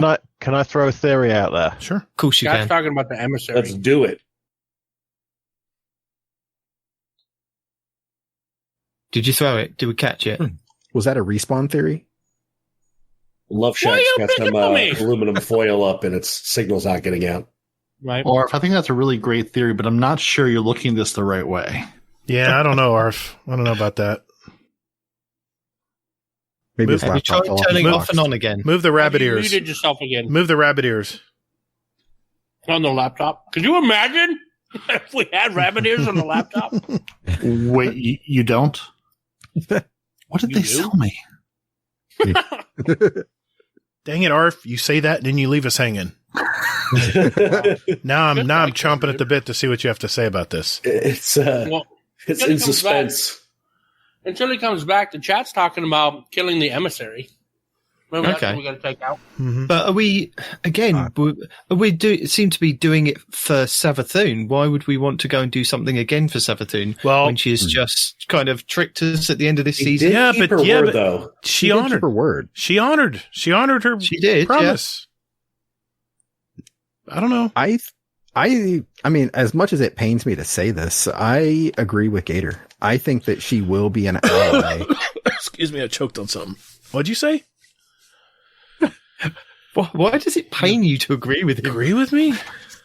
It's. Who are you, man? It's like you agreeing with me, Night Demon. Imagine how that would feel. Look, buddy, I agree with you sometimes. I just don't tell you when I agree with you. Yeah. See, I'm a better host because I'll agree and I'll tell Gator that. I've told you I've agreed with you before. Not to give Respawn such a big head. Yeah, I know. That's the reason why I don't do it that often either. So hopefully Arf comes back with his theory. I don't need a big head. I've lived with people like you denying me my whole life. I believe in me. I don't need you to believe in me. So while we wait for Arf to come back with his theory, do you think we're going to be getting new enemies? Not like the ones that we've seen, like the Lucent Brood, but similar to how we had with the Briggs and the Wyverns that were introduced with Beyond Light. They were kind of something new that we hadn't seen with those two different races. Do you think there's going to be something similar that's introduced with the Hive? We're going to get some new variant of the enemies? Yeah, they're called Guardians. Not that something we haven't seen. I doubt it. So we might get a different type of Scorn? Maybe. They do like introducing things with like these big expansions. Sin, somebody say yes. I don't go with it. Win rates come back. Why are you looking to me for acknowledgement? I haven't seen anything new. I see more scorn No, in but that's some what of I the mean. We trailers. didn't really You're see not the gonna bricks see. or the wyverns until we were actually in there. Yeah, and that's we were true. like, oh my god, what are these things? That's true. I hate the chickens. I hate those things. Turkeys. I hate those The things. yeet chickens. I hate The them. Hydra. They're such a pain. I would love to see a new enemy, but I don't think so this time around. I think we're gonna see our usual enemies we've dealt with in the past. Okay. I think Arf's back in the audience. Helios says he wants to see supersized Thrall Night Demon. Yes. Massive Thrall. Well, Like- we had the tiny little screebs, didn't we? So why not massive Thrall? How about Thrall that just went Thrall's straight to Ogre? doing void shoulder charges at you or arc shoulder charges. Yes, like a Thrall kind of ogre. Yeah, just a massive Thrall in the style of an ogre. So it doesn't do an eye blast, but it scratches at you, scratches the floor, throws rocks at you. As long as it doesn't have a stomp mechanic, I'll be fine. Well, no, they have scratch mechanics, the Thrall. Whatever, you know what I mean? And explosion mechanics. Yeah, we don't like them ones. You could have a whole crater of Thrall. It'd be a big crater. Big Thrall. Arf's got his hand raised, Gator. Yeah, I've invited him. Oh, hell. Let me do it. I'm sure Gators doesn't know how to do it. What? I did it, right? I did it. Took him about I 6 years invited to him. get him. No, I invited him. I did. Arf is back, and hopefully Arf is back with his theory. We've Aha, got rain right. down Yes. Don't It's over to ask you me with what your theory. happened there. I just got You're a killing me, black Arf. screen You're and a killing me. buzzing in my ears. You're killing me. You leave me hanging like that, and then you leave. Savathun got to you before you can come up with your theory. She doesn't want us to hear it. It was almost perfect timing, wasn't it? Yeah, It was. Right, it the was raid. perfect. You could have The done it raid. better if you tried. Sir, you have the floor. That's the thing. I'm not even trying. I wanted to actually tell you guys about Got it. a damn theory, Arf. You have the floor, sir. Take the Right. damn floor. Have any of you guys heard of... What? I'm starting. Leave me alone. Every pause you take, we think it's cut out. Exactly. Right. Have you guys heard of Sure Ido? sure, Odo. Yes. Yes. Partner and protector and previous Queen's Wrath to Mara. Hmm? Well, she had a The one that's dream. supposedly dead. Yes. You had a dream. Shh, we're going with the story. She had a dream. And in that dream, she saw Mara breaking through, cracking open a pyramid ship and rescuing her. So I think that's potentially what the raid is. We are going in there to pull out Shurido, potentially. Oh, shit. Oh, That I would be like awesome. that. I like that idea. What does she have to do with Savathun? How does that Oh, connection? what does she have to come do about? with the pyramid ship? Well, this could be why that Mara is weakening Savathun by taking her worm out, so we can defeat her, so she can actually then go into the pyramid ship in her throne world to get Shur out, and we end up helping her, and that's the raid. I mean, if Okay. this was Mara talking about, Mara would have It's just said, "Hey, completely let me out help you. there. It's Give me my probably friend." absolute Oh. codswallop. Gator throws out Maybe. even more worse theories, so don't worry. What? Rude. What? But you do have that cracked and broken pyramid ship in the throne world. We do. Mm-hmm. And that's my theory. Okay. Okay. So, are there any law implications for us doing that? Well, if she comes back, that would potentially demote Jax. one-eyed chick. What's she called? Petra. Petra. Petra. Sorry, I shouldn't really refer to her as a one-eyed chick. Sorry. Apologies. Eye Yeah, patch chick. Petra is the current Queen's Wrath. Yeah. So her coming back could actually put Petra's nose out of joint because she is the Queen's Wrath and the Queen's lover. So it could actually put Shax's nose out of joint as well. Yeah, that's what I'm saying. Shax is getting demoted. Wait a minute. She's Mara's lover? Yeah. Didn't know that. She doesn't really seem too enthused to be that. I mean, just for. I mean, She's the reason the Awoken use bows. Really? well, sure, Ido is, right? Yeah. Yeah. Now, I'm talking about Petra. Petra doesn't really seem to like. Petra's still stuck in the curse cycle, which we haven't broken yet. Nope. Oh, yeah. Didn't work. But I haven't played this week, so I don't actually know. Have we broken it? No. No. But it could be. But they I did am reference still up to it. date. Spoiler! They did reference it. Yes. And I think with the lore and everything else, that's maybe this is going to be our last year in the cycle.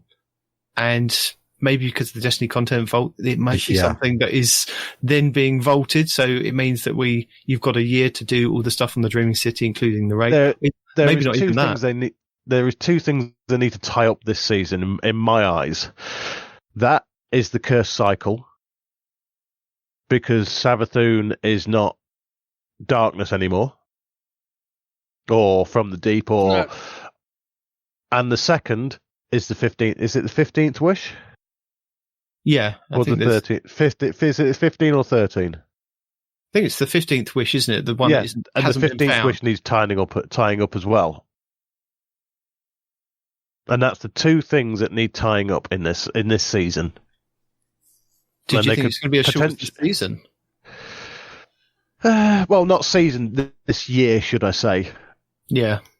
Because this year we're going to have to defeat Savathûn or get her on our side like we've done with Keitel. Mm-hmm.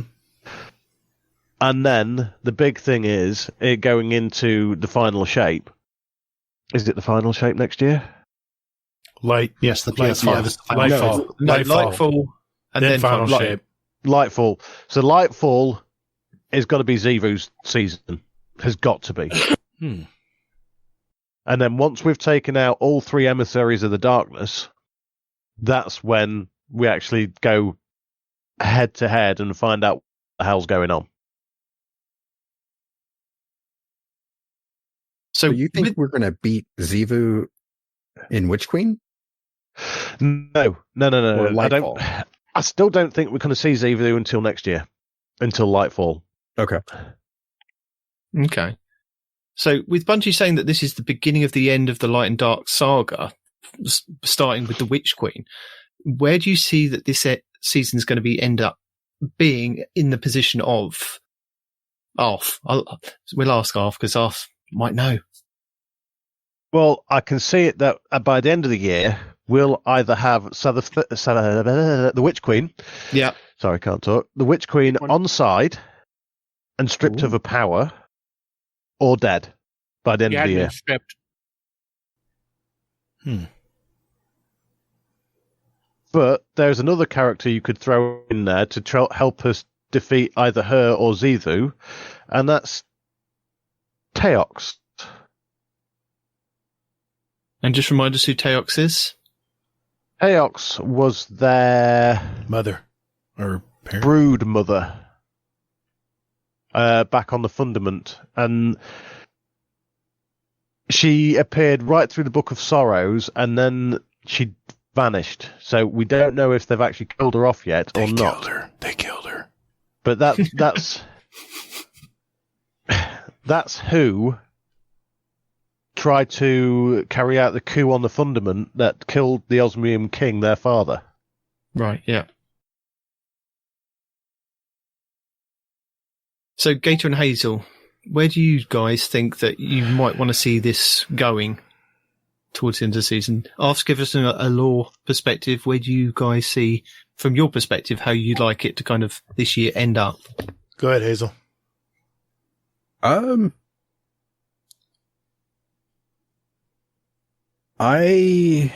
What I would like to see, I mean, it makes, it's in typical Hazel fashion. I want to see the world burn. So I want to see, I want to see Witch Queen basically end with like a big seasonal event where Xivu maybe rips the head off of Savathûn. And in her last moment, she gives us darkness power, like that new darkness power. And then it, like, that's like the seasonal event, basically, at the end of the season. Like Hive Dark magic power? Yeah, whatever it is, whatever the next Hive or the next darkness power is, that she gives it to us, like, in her last moment there. Well, And if it's then- Hivey Hiveness, it's going to be the green sort of decay and rot that you see when you get the poison effect off Thorn or the necrotic grips' effect. Yeah. Exactly. That type of power. Mhm. So What about the you want to prophetic see? power? Sorry. The what? There's a lot of prophetic power when it comes to the hives. You know? But most of their powers are all based in ritual. Mm. So the prophetic power is just depends on what terms you actually mean that in. Because prophetic power, you could just be predicting the future as a prophet, unless you mean something completely different, which is always a possibility. No, that's what I mean. Like I was thinking, like in game, right? Like if you get the power of prophecy, like Eris Morn and a lot of the Hive do and whatnot. Like in game, Yeah, but not in PvP, but like in PvE, if you're going to get hit by something that's going to kill you, maybe you can like rewind time a little bit and avoid the hit that kill. I don't know, man. I don't know where I'm going with that's that. very It just dangerous. popped in my brain. No time to explain. Yeah. It already does that. It's a paracausal bullet from another time that actually hits you in your arc buddy, or your buddy that's beside you when you're shooting. No time to explain. Yeah. So Gator? What was your that's take? just Sorry. my thought. My answer is real simple. I'm gonna grab my popcorn. I'm gonna sit back and I want to be surprised.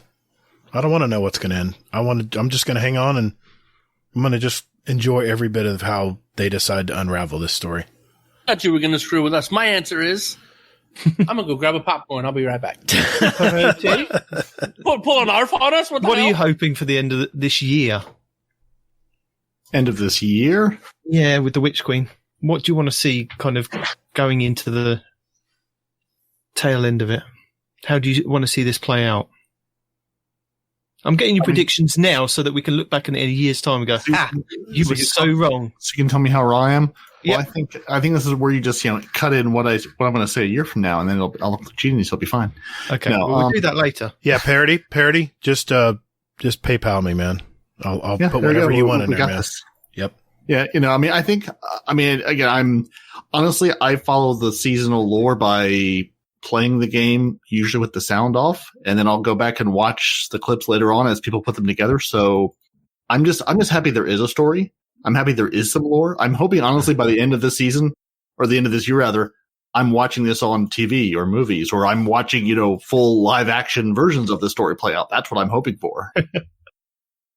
Fair enough. I really hope they don't try to tie it to the game, though. I really hope they don't try to do in-game and TV events and try to make it a whole thing. Just let it live in its own universe, but don't make it the same thing. Don't tie them together week over week or anything. No. Sin, where do you see this kind of going? The year? Yeah. That's tough because we know we got a few more expansions, right? I think the other guys said a couple things pretty good there. It's quite likely that we'll get another darkness power, right? At some point, with them redoing the light powers, the dark power that we already have. I think that decay subclass coming in the dark universe would be cool. Personally, it would just add another layer of complexity to the game. But I know we got a lot more planned. There's plenty of years ahead of us. Well, it looks like we're going to get the light subclasses reworked this whole year. So it Correct. makes sense that at the end of this year, maybe we do get our first or our second toe dipped into another darkness subclass. Yeah, and I'm just waiting for Marvel to tell the story of Destiny because I know Gator really loves Marvel stories. So we kind of know, or roughly know, that the raid will take place in this pyramid ship that's in the throne world. What do we expect from the encounters? I mean, you guys have done a lot of raids, Respawn, Sin, Gator, Hazel. You guys know your stuff about raids. You've been there from Destiny 1 and Destiny 2. Is there going to be similarities between what we had with Crota and Oryx, or do you think there's going to be something different? This is going to be entirely different. I mean, from a mechanic standpoint, from a standpoint that we have light, from 8 different angles, it's going to be completely different. Well, yeah, I mean, do you think that the light and the dark are going to be a big part of the raid? No, I have a feeling the hive worms are going to play a big part. I don't know why. I have a mechanic where you got to take a worm from here and put it over there, or carry a worm halfway through a raid and put it next to a wall that's got a detonator. Some kind of mechanic that has to do with the worms. We have a worm cannon. You take the worm, you put it in your gun, you fire it at the enemy. It goes boom. But, you saying worms? Do you think there's going to be another hive god that we have to fight, a bit like we did on Mars? Technically, the larvae. Yeah, larvae. Yeah, I mean, you're going to shoot it and it's going to go splat. So like the big worm on Mars? Yeah, I can't remember his name now. Zol. Right. Zol. That was it. No, do you think there's going to be another Have worm? you seen the trailers? Yeah. Actually, I was looking at this the other day. That last trailer they've just released earlier in the week. Did you count the worms? 3. That reared out the ocean? I think there were 3. Yeah. Yes. How many worms were there overall? More than that. More than 3? More than 3. Yeah, doesn't everybody have I want to worm? say 6. I can't remember. He's testing 5. us, guys. 5. He's testing I us. was close. 5. We killed one. Zol. Which was kind of to be honest, a piss poor use for it. Because we killed Zol on Mars and it was supposed to be this worm god and it was fucking easy. Easy button. That was back before they had writers. It's okay. But overall, I actually quite like that expansion. Wait a I minute. actually thought that was the worms coming out of what's that moon that's gone that was covered in water? We always had that dragon underneath the surface. Titan. It's not gone. Right. It lives on in Yeah. Gambit. No, that's if you actually read the Return of Kraken Mare, and that'll explain exactly what that is, and that's native to Titan. Wait a minute. No, fair enough. But like when I saw those coming out of the water, I thought, like a dumbass, that it was those dragons coming out of the He water on admits it. Titan. Yeah, I Well- never claimed to be anything. Wait, what was the second worm? What was the second worm we killed? We You get didn't kill a it. lot more into this than I do. I watched. We trailers. didn't- That's very pretty. We didn't kill it. Hmm. Oryx did. Oh, that's right.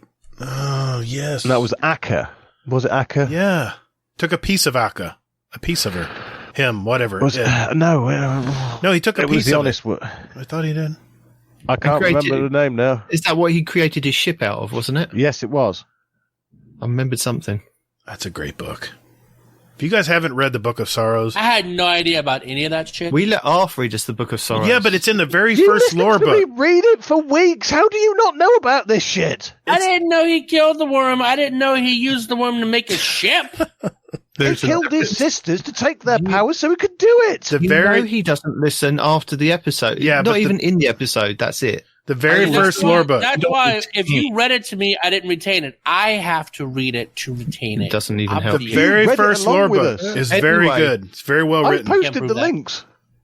Again, he doesn't read those. Sin. What? Okay, guys, What do you expect? I'm going to be listening, but I'm going to duck out for 5 minutes because I'm sat in a shed in a wooden building outside and it's freezing and I need more coffee. Put the girls to bed and take your spot back. Sin. What do you Look, expect from the encounters, my friend?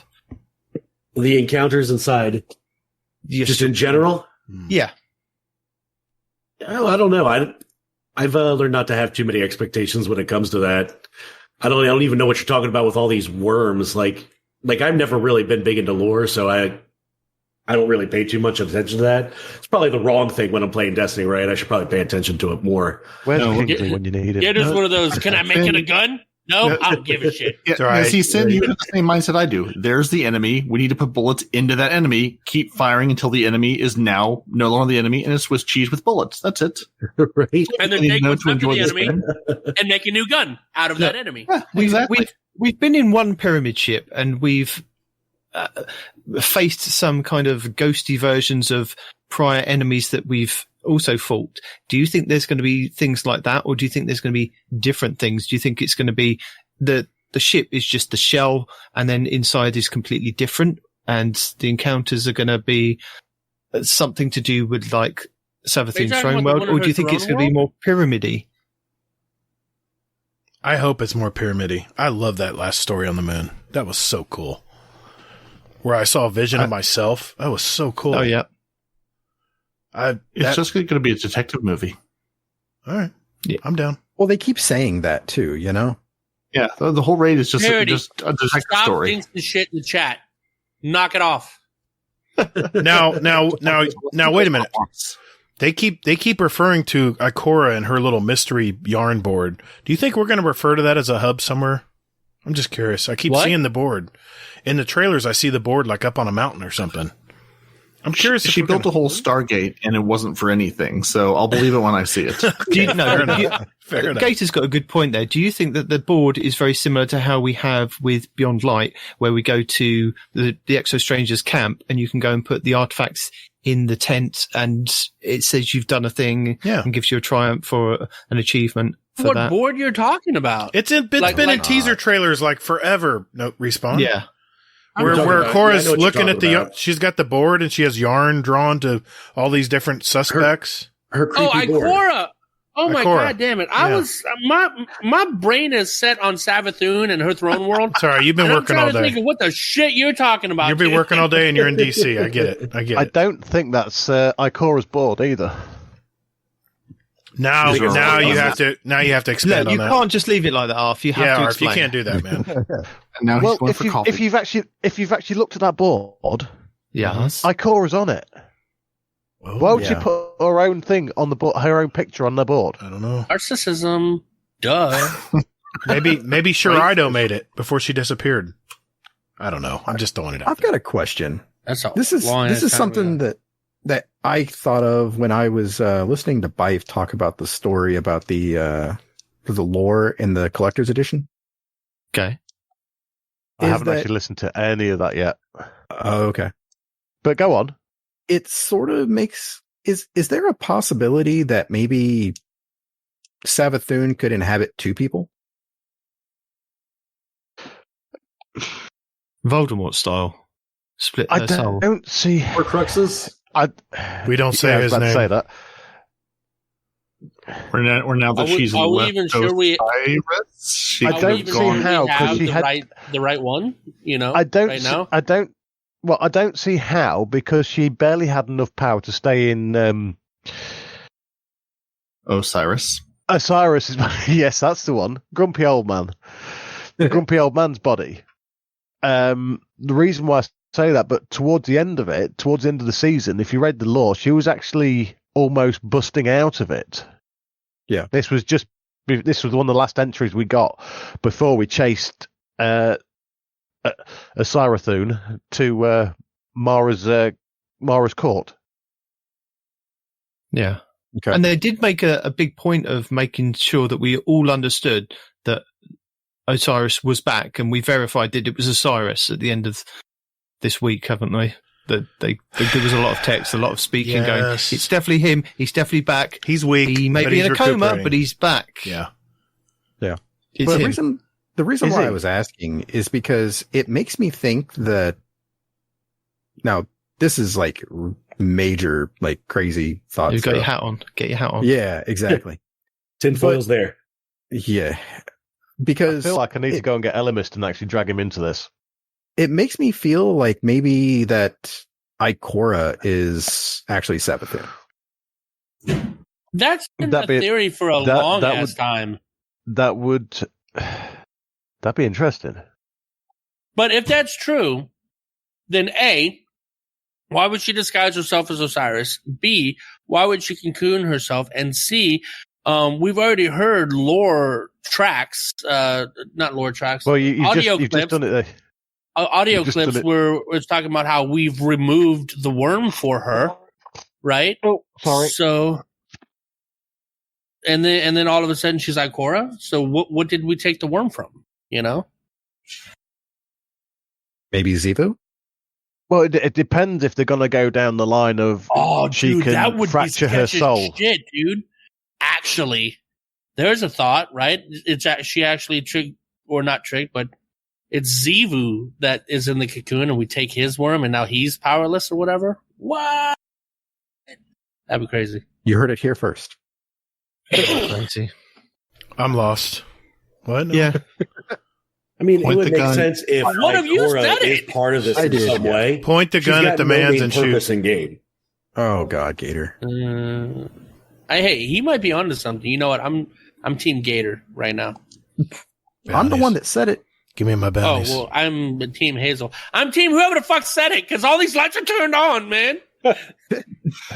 We So- all sound exactly the same. He's having a do. trip. So, what do you all think the implications of this raid being complete are going to be? Like the Dreaming City, we had the different change with it, but they have confirmed that we're going to get, is it a new aspect or fragment? Which they have confirmed for our Void subclass is going to be after the raid once it's completed. What do you think the implications are for the world or the story going forward? Is there anything you want to see? They kind of already tell us that the whole In point what of respect? this is Well, like we had with the Dreaming City, that was suddenly affected, wasn't it? When the world's first was completed. The same with the Deepstone Crypt. When that first raid was completed, we had the satellite come down, didn't we? Well, that could be a type of thing where we actually go into Savathun's throne world before she's actually fully activated the light, and then half of it goes light instead of all dark. Okay.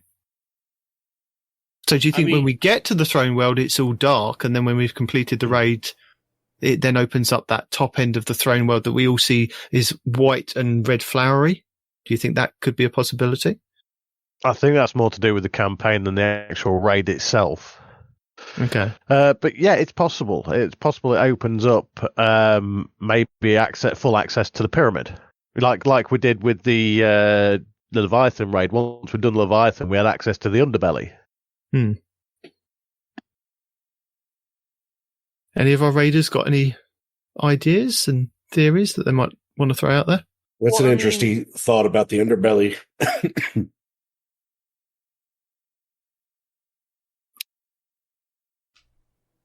I don't know. I still think I think someone has invaded her throne world, and I think we're going to kick him out or kill him or both.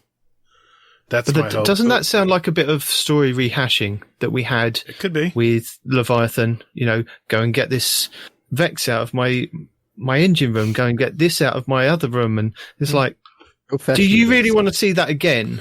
I don't want to, but I think Savathun's going to be unscathed after the raid. Okay. Well, really, like Marvel, Destiny does reuse a lot of their good assets. Don't you start. That is true. I think Gator is actually I think Gator works for Marvel because his original storytelling is rehashing something. Bungie would never have us go to one place and then go back to where we started and then go back to the original place and then back again. They would never do that. I don't know what would give you that idea. Wait a minute. That's just to make a new currency. Oh, and then you got to go use that currency and go back over there and then come back over there. Yeah. Followed by 97 other steps. Yeah. Okay, so And we've then talked go back about to the original person and go, look what I did! and we've talked about some story. We've talked about some lore. We've talked about possibilities of the raid. Something I just want to kind of ask you guys, Sin, Gator, Hazel, not Parody, not Respawn, maybe Arth. I can't remember if Arth had a view on this. We had a discussion on our show last week, Parody, I, and Respawn, and it was regarding Void 3.0. Now, with the Void 3.0 being one of the biggest overhauls coming in this expansion, Bungie have detailed the changes coming to the rigid structure of what we've got now and how it's going to be more customizable. Last week, Parody and I were covering the changes, and we agreed that when Bungie spoke about the Void 3.0, whilst on the Destiny Community podcast, they said that all classes can get Devour at some point, and they also said everyone should be able to access everything, but with certain specialities in Void 3.0.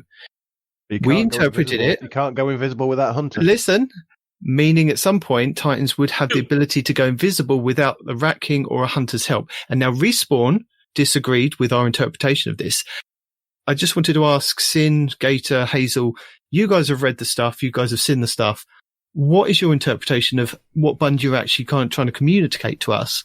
Because they're saying one thing and everybody's interpreting it different. So do you see this as that Void 3.0 is going to be opening up void to everybody so that everybody can have devour, like they've said. Everyone can have an element of going invisible, sharing kind of the subclass, but specializing in, the hunters would specialize in going invisible. The warlocks would specialize in devour, and the titans would specialize in having like an overshield. Do you see it like that? And we'll have a little bit of each other's element so we can share it? Or do you feel that it's just going to be hunters have their invisibility, warlocks have devour, and titans have their overshield? Gator, what do you think? I was listening to that podcast when they were on, and they said, I remember them clearly saying this because I remembered it, and I don't remember much, but I do remember this. They did say that the other two classes will be able to use suppression, invisibility, devour, but maybe not as easily as the initial classes they mentioned. So I believe all of us will be able to use suppressors. I think all of us will be able to use devour at some point, and all of us will be able to go invisible at some point. Didn't they say the suppressor already? Suppressing grenades was going to be an aspect or fragment? Yeah, we all get 9 grenades. Even better. Yeah. I remember them saying though that these other classes will also be able to use devour, but it'll be just a little more difficult to get to that point. So I have a feeling you're going to have some kind of aspect fragment ratio or something slotted in just or right. even exotic. Could be. Could go that route. That's where I got it. Hold on. If that's what you think, right? If that's what you think, then how is it that we're still going to have any semblance of a class system after that? All I know is right? I can't wait till warlocks can go invisible and shoot you in the face like you did to us, Respawn. I don't know what you're talking about. You blinked. Yeah, I blinked. I don't go invisible. Yeah, you go invisible and you bump off radar. I don't go invisible for 5 minutes. Respawn. Currently, that's why you missed them. You blinked. You're not supposed to blink. Respawn. Currently, the hunters have an exotic where they can use the warlock blink. So why isn't it not possible for when they've reworked this Void 3.0 that we could then have an exotic that could tap into the invisibility for the titans or even the warlocks? Blink is not devour. Blink is blink. But they've said that we're all going to get devour, and they've said that, again, we're going to be sharing this void. It's going to be something that we should all be accessing all the different points. Actually, that's what they said, and you disagreed with what they said and provided your own Reddit post that we were discussing. My opinion, right? But I'm asking them, if you think that you're going to have invisible shoulder charging titans and overshield hunters running around with shotguns, invisible, right? I mean, then where's the class distinction at that point? Maybe you have to give up your shoulder charge to become invisible. Maybe there are going to be pluses and negatives to it. The invisibility and the suppressor devour, all that is like on their universal grid that they used as being everybody could use, not a class specific one. So they really are blurring the lines between, the differences that we see now from the 3 classes, right? Hey, man, it's the friend game. Come on. But Respawn doesn't want to share his invisibility. Oh, it's tough. It's not about sharing the invisibility. It's about class distinction. If you take away what makes that class, then that class isn't that class anymore. Hey, we're just playing Destiny the game. I totally agree because Battlefield did this very thing. They took away the class specific roles and made all these characters that do all kinds of different things. But you lost the initial footprint of Battlefield. And yeah, I could see them doing this, but I don't know. I kind of like it. I kind of like that I'm not, that hunters aren't the only ones that can use invisibility. Let everyone share in the wealth. And you guys can blink. Well, Titans can't blink to share the same response as Respawn. I do and I don't at the same time. I think they're going to go down this rabbit hole? Yes, I think that they are. I think that, we're all going to get like an invisibility thing. We're all going to get devour, things like that. I think that it's not going to be as robust as like the OG class that had it. So it's intrinsic if you think about it on hunters, like invisibility. Devour is intrinsic on warlocks. The only ones that really get boned are titans. You get overshields. But my point was if a warlock wants to go invisible, he might have to sacrifice a lot of different mods or aspects or fragments, but he can also attain it. Yeah, okay, so he can attain it, but he'll have to give up on other powers that maybe another fragment. Right. Yes, right. He's going to have if he wants it, I mean, you're going to have to craft into it, basically, what it is. Whereas it's going to be much easier, as like Respawn said, invisibility is going to come a lot easier to a hunter than it will a warlock. So we'll be able to actually build into that spec into that build so much easier and use less aspects and fragments to actually do that. That's exactly my point. Things like that. Exactly my point. Exactly. You just have to use less material. That's what I said, actually. Okay. I'm just saying. Exactly Gator's point. In order for a warlock to become invisible, I'm going to have to expend a lot more energy and a lot more of my resources and a lot more of I'll have to focus in on that specific thing. Whereas maybe a hunter gets it pretty naturally with little resources and is able to do other things, maybe toward devour. I don't know. I'm just saying. Gator, what? Just stop, man. What? I'm just saying that makes sense to me. Right now, to me, there's nothing more terrifying than an overshield Titan that's going invis with devour. God, right? Do you think we're going to just be able to shoulder charging everybody? We're not going to be able to. Shoulder charges, just to be clear, it's not going to kill anyone. Yeah.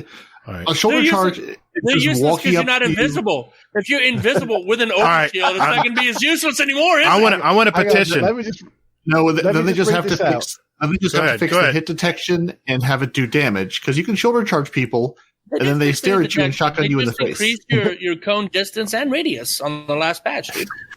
Go ahead, Nodarf. Right, this has been put in the chat by Mo Haffo. And hey, don't worry, Respawn. If warlocks go invis, they'd float down, and before you know it, their invis will be out. You might be right. Unless I can blink. We'll see. I just want to petition that warlocks should be able to shoulder charge. No. I think all the classes you can do.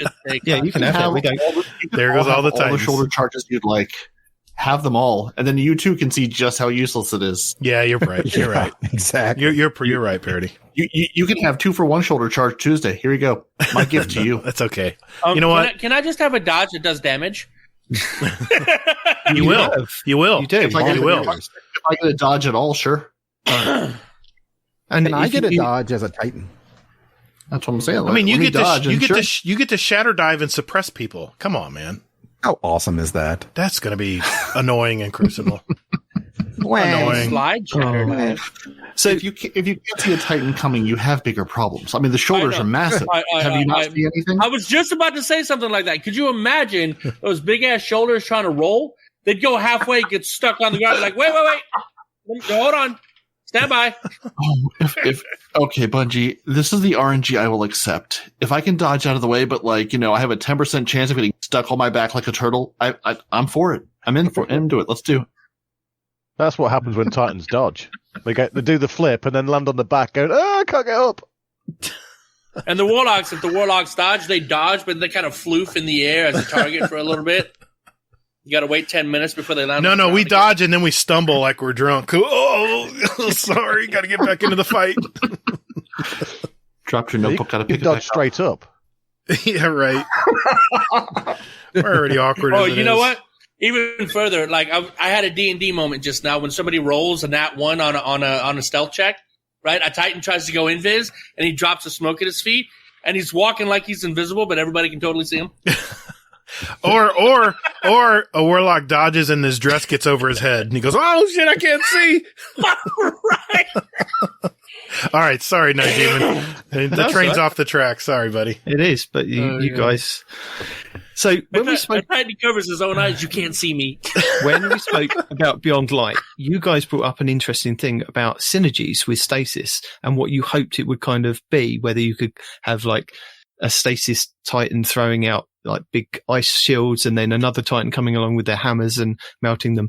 So I just wanted to kind of ask you, do you think that Void 3.0 is going to lean more into that with the synergies that they're trying to get with that you can all be wielding Void 3.0, but all do different things which kind of synergize? Do you think that they're leaning into that more, or do you think that we're going to see something else? And if we are, what are the possibilities and what are you looking forward to in Void 3.0? Should we go with Sin? I think you will see, like you said, more synergies by having more control over it. Yeah, absolutely. Really, I mean, we know what Void's going to be, right? We have, documents and images showing what the breakdowns of what they're all going to be. So I think what's really going to be the key is what happens in the live game once we see the sandbox day one. Yeah, but it's going to be like Beyond Light when Stasis was kind of broken, wasn't it? I remember that. We were all talking about the first week. Stasis was completely broken and there were so many different things that had gone wrong. But I think maybe they might have got a handle on it with Void 3.0, but you never know. It's been around. So, I mean, the hope is they have gotten a handle of it at this point. Gator? God, what are you looking forward to in Void 3.0? And do you think there's going to be a lot of synergies between the two, or between the three classes, not two classes? I don't know, man. All I know is I'm probably going to avoid the Crucible for the first few weeks because it's going to be mayhem in there. God, man. When Stasis first came, it was so annoying. I said before on our show, before Stasis was launched, that nobody was going to like this. No one's going to want to be frozen while a shotgun walks up and taps you on the shoulder. I said something similar. I said freezing anybody in PvP is going to be a nightmare. Nobody wants to be frozen and helpless. Anyway, but now you're going to be suppressed and helpless. Yeah, at least suppressor grenades will be spaced apart. They won't be as. Also, if you're suppressed, you can still shoot your gun. Yeah, you just can't use your abilities. You just have to stand there and take. I think what's going to happen is the really good players in PvP are going to synergize very well. And I think they're going to, until the rest of the community catches up, I think they're going to dominate.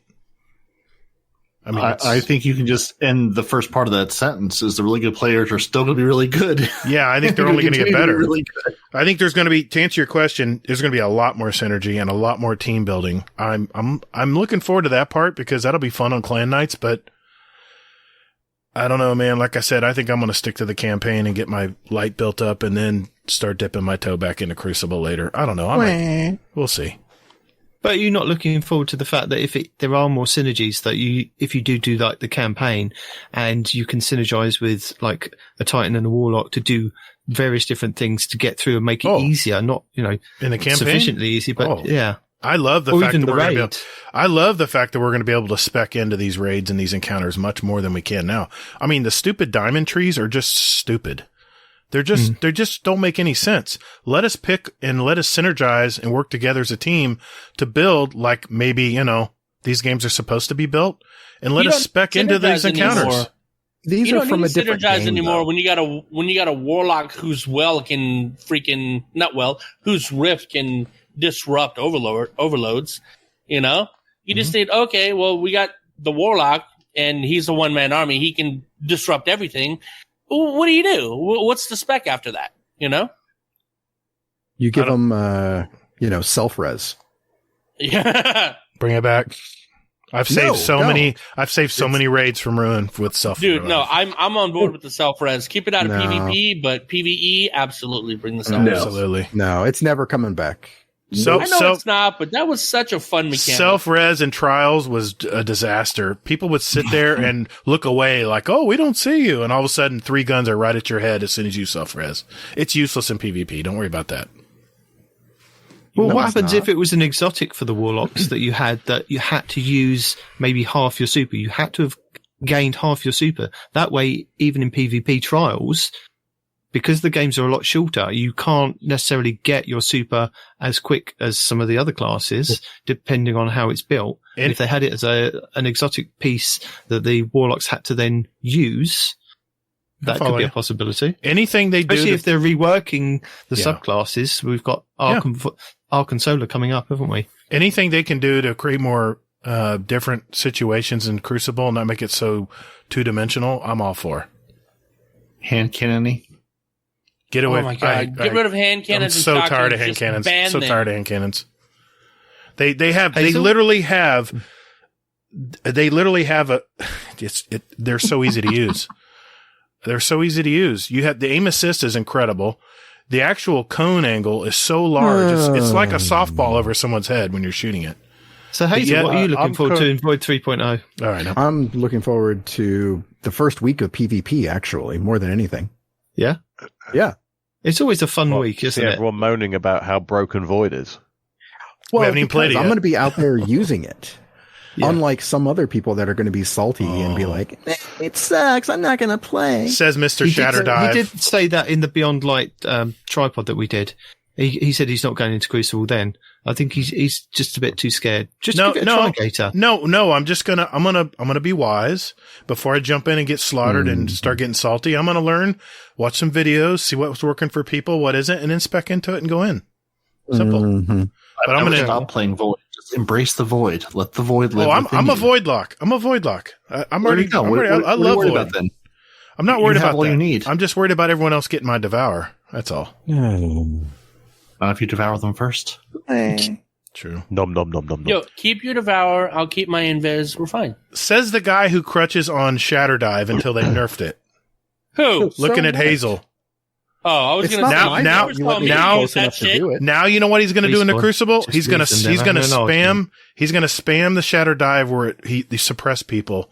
Why with not? Your little suppression grenade. He's going to spam the hell out of that in Crucible. If you let me get close enough to you, then that's your fault. Precisely. That's true. And honestly, it's not going to matter because the Warlocks are going to be absolutely ridiculous the first couple of weeks before Bungie goes, oh, we made them superly powerful, and they're going to nerf them into oblivion like they do every time they give the Warlocks something new. I don't know what you're They'll nerf them before the raid, though. I don't know what you're talking about. They'll nerf them before the raid. Warlocks are fine. There's nothing to see. Move along. So says the guy that's like, I want all my stuff given to me. Come on. Yeah, it says the guy that's going to have a healing rift an empowering rift that also heals and spawns a buddy. So, Respawn, what are you looking forward to in your Void 3.0 locker? Homicide. Honestly, look, homicide. The only thing I'm really, really looking forward to until I see the whole build is having access to more than just the same 3 grenades hunters have had for decades. Oh my God. So happy to have a magnetic grenade or a freaking suppression grenade or whatever. Just any different grenade is better than what I've had these whole years, dude. Is that the same for you, Arf? Or are you going to expand on that? Is there something that you're looking forward to?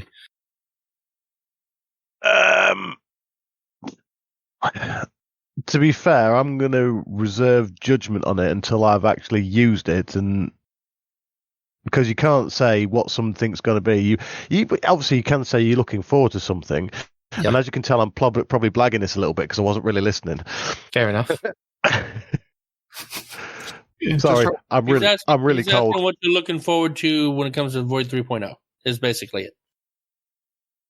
I'm quite interested to see how the devour would work to actually, and the suppression grenades. How are they going to implement them? Because I'm primarily a hunter, so would they implement them? And you have maybe a longer, because they're not primarily for a hunter class. You'd have maybe a longer timer for them to recharge.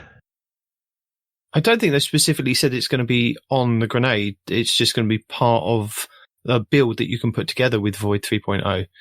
But if it's on a grenade, maybe, like you said, maybe the cooldown's a lot longer for you than it is a Warlock. The only thing I'm not really looking forward to is potentially that longer grind to actually do that, to actually unlock all your fragments and aspects. Oh, no. Yeah. No, sir. they said it's all unlocked from day one. For the seniors. Not the seniors, the veterans. For the veterans, you can call us all seniors. We are all seniors here. We're over like 60 years old. Well, Gator the veterans, they specified the veterans will have it all unlocked day one. We don't know about the new lights. What do they confirm as a veteran? You've played before Witch Queen. Like you played D1, I think. You are a veteran. You are a veteran. Anybody that's played D2 from now up to the Witch Queen, you're a veteran. Doesn't matter if you put the game down after the first day of D2, you come back to the game, Witch Queen, you get it, that's it. New Light will get access and they will have to build upon it, but it will be the Void subclass that they're building into, a bit like we had with Beyond Light, where it was Stasis. Well, that does actually make me a lot happier. you will get 95% of the Void subclass aspects and fragments there and then. They did say that there's going to be more to come hidden away in the game. That like They after did the say raid, there's going to be some after the raid, yeah. Yeah. So there and may I can be see some them quests doing and it, sort of things like the master lost sectors. There may be some in there. I don't know. possible. But for the majority of us, we will have most of it unlocked, ready to go. So yeah. So And maybe the grenade times are going to be longer, like what you're talking about. That's why they put all this emphasis on those grenade recharge mods for the weapons. You know? possibly.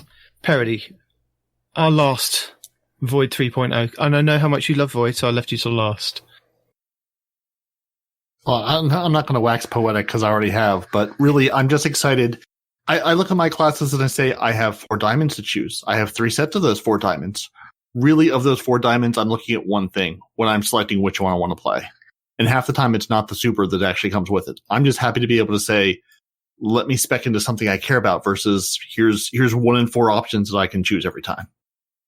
Yeah. And to no longer be a drunken toddler in stasis with the super. So happy to be able to have a super. No, you still have to be a drunken toddler in stasis. They haven't fixed that yet.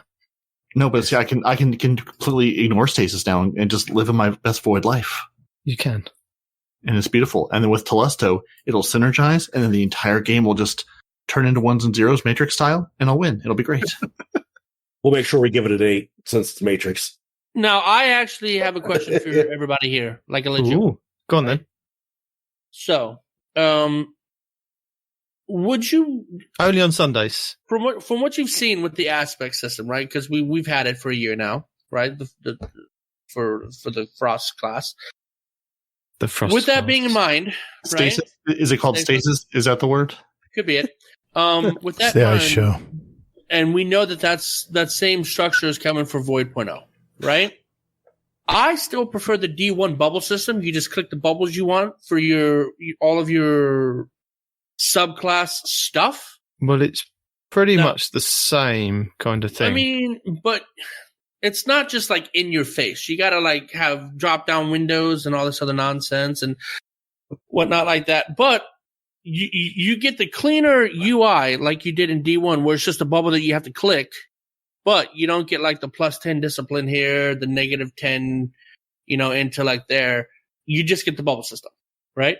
Would you prefer the old school bubble system, or are you looking forward to the new aspect fragment system where you could also manipulate your stats? Stats are a lie. They mean nothing. I'm looking forward to the new stuff because New they stuff, can yeah. always expand on it. Whereas the bubbles you'd be locked into, that's all it would be with Destiny 1. With this new stuff, they could improve on the fragments and the aspects that they have done, like they did with Stasis. So they could add maybe an extra fragment slot or a mod slot that you could then add different things to it. So they can always improve on it by going with this new route. NF8 FOO has just said what I was going to say. You could always add more bubbles to do the same thing or change the bubbles. So that isn't really. But that is a argument. complete system rework again. Why? It's the same thing, if you can though. change I mean, one to a aspect degree. fragment. I mean, the only difference is the UI and the fact that you can't manipulate stats, right? I prefer the cleaner UI where I can see all of my shit right there in front of me. I don't need drop downs. I don't need that crap, right? And I would forego the change in stats to have that cleaner UI personally, right? Well, I'm not debating. I'm not arguing with you about a cleaner UI. The UI could be a lot cleaner, but what I'm saying is I prefer the way that we've gone now, with that you can add aspects and fragments, and then they can tune those depending on what what Bungie wants, and then they could add more to them. Whereas the nodes, you'd only be able to put so many, like they did in Destiny 1. Because the UI is only so big? Is that what you're getting at? I guess so. Or that's what they'd be locked into before you then have to turn another page and do something else, and it'd get even more complicated. But it's kind of the same thing, though, as what we have now, because I mean, that's what I said, but I prefer the way they've gone now. Yeah. You think Destiny 1, they didn't add anything to it. It was just the bubbles, and that was it. They didn't ever add anything to it. With this, they can. That's true. Can always add more aspects or fragments. Yep. I I mean, like Nate said, you could also add more bubbles to a point, more nodes. I'm sorry, more nodes to a point. I mean, you got a third of the screen there left open. You know, remember too, those nodes and those bubbles were connected. There was a tree. You couldn't. There's some things you had to use if you connected it with the tree. So I'm saying exactly. Yeah. There was like you had to select it from. You still had limited selectability, whereas for aspects and fragments, it's all open. I like this new UI. Okay. Yeah. I mean, it's the same thing. Just one has a drop down that was hidden, and one was just you choose your top line, and then here's the 3 or 2 or 3 options below it. You choose one of those. Right.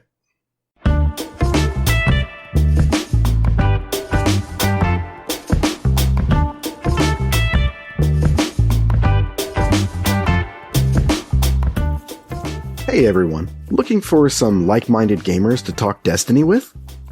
Or maybe just a place to de-stress and talk with others about life for a bit. Or maybe just a place to discuss the latest movies, TV shows, new music out there? What about the channels with New Year's resolutions or other goals and a fitness section? Well, you're also forgetting about channels with our links to our clan, SpeakPipe, show music playlists, or even where to get a show t-shirt, mousepad, coffee mug. Wow, you're not just a Destiny shill, you're a Guardian Down cast shill. Man, you're forgetting about the podcast questions channel, where listeners can put in their questions for the show. And show feedback channel where listeners can talk about past podcasts. And just stop. Hasn't this shameless plug gone on long enough? I'm going to put a stop to it right now. Hey everyone, just look for the GDC Discord community link in our weekly show notes wherever you get your podcast out there, or just visit guardiandowncast.com, where there's an invite link you can use anytime. And later, Guardian. Just stop it, man. What? Just lay off the caffeine. That's not a problem. It's alcohol.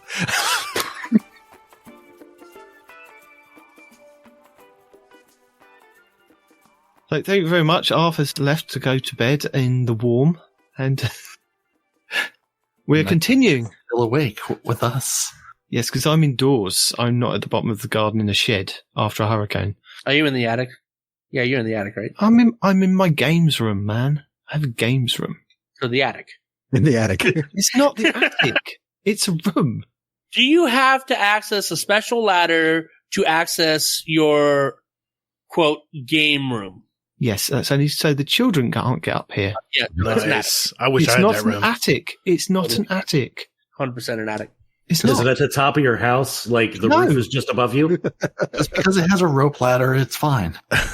He pulls just the ladder because up. it's at the top of the house, and you have to have a special ladder to access it. It's not at the top of the house. The attic is in the main part of the house. Right.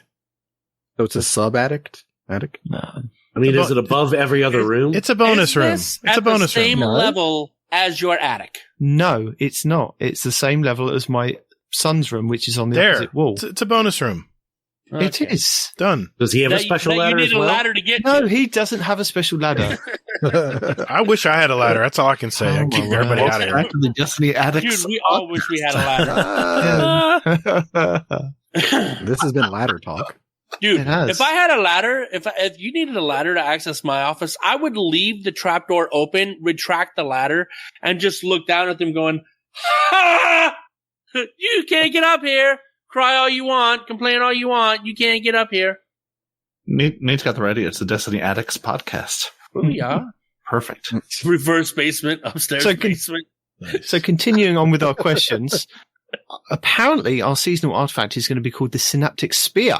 Ooh. Now, there have been some kind of pictures and possible leaks that we may be able to wield this thing. What do you guys think? Do you think this is going to be something that we're going to be able to wield? A bit like a Scorch Cannon, or do you think this is going to be, this is all just fake? This is like it's fake not news. Fake. No, you have the spear artifact, and then you have the spear that you wield. Two separate things. Oh, you think it's two separate things, do you? You're not going to wield your artifact in battle. What happens if you break it?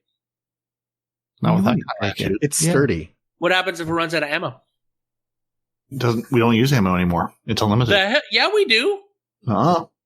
We absolutely do have ammo for the spears, homeboy. The melee is unlimited. No, you're thinking of a glaive. I have not Glaive's reloaded a next. weapon since 2013. I don't know what you're talking about. Because you have a chest piece. I just hold down the trigger and keep firing. You close your eyes when you do that? You are talking about the new glaives, which are swords, guns, and shields all in one. So We're not from wielding the spear. It's not from gonna the happen. trailer, it looks like each glaive will start off with one element per class, like Void for Titans, Arc for Hunters, and Solar for Warlocks. But then I think in one of the Vidocs where they went over it, I did see what I thought was a Warlock shooting Void out of it, but I could be wrong. I mean, do you guys think that these weapons are going to be per class? They're going to have the different elements tied to them I and hope then not. That's expand over the year with different elements or what they can do with the abilities and the possibilities? I think that would be asinine, and you're gating people out from the get-go. I don't think that would be a smart move on Bungie's behalf. But they've said that it's something that's going to be crafted, so I think it'll be available to everybody, all the different elements. Exactly. I even think stasis. But do you think that over time, is it something that we're going to be able to craft over time? Maybe. Because Well, they did, well, think about it, Night Demon. I am thinking Later in the year, they're going to bring back the revamped Solar and Arc. Maybe they'll bring it back then. they could, yeah. I'm not saying that they can't, but I'm saying at the moment they've made a big point of saying that the Titans get like the Void bubble, Right. the Hunters get the Arc, That's true. shooting the things along the ground, and then Oh, wow, the Warlocks Those are- get I the think solar those- kind of Those are the exotics, right? rift thing that you can kind Yeah, of the exotic heal you. glaives, yeah. I wonder if the legendaries drop in different elements like the weapons do. Some of the weapons, anyway. I don't know. I'm not sure. But they did say that the Don't we craft a legendary one? We're going to craft everything. Glaive? I don't know. the exotics, they said that were going to be craftable, weren't they? Some would of they said that the possibility to craft the exotic glaives and a couple of the new exotics, and they did make they mentioned the new submachine gun with barrels and stocks that you could craft it with doing different things. But yeah, it's just kind of just getting your take on these glaives. And Carpool is talking to you. He says that those are the class-specific glaives. So we have Yes. class-specific glaives. Okay. Mm-hmm. Not the general glaive, not the exotic glaive, but there's a class. yeah, no, those class specific ones, do you think they're going to be able to add over the year? That's what I was. Yeah, I don't think they're going to exclude people from having an arc glaive.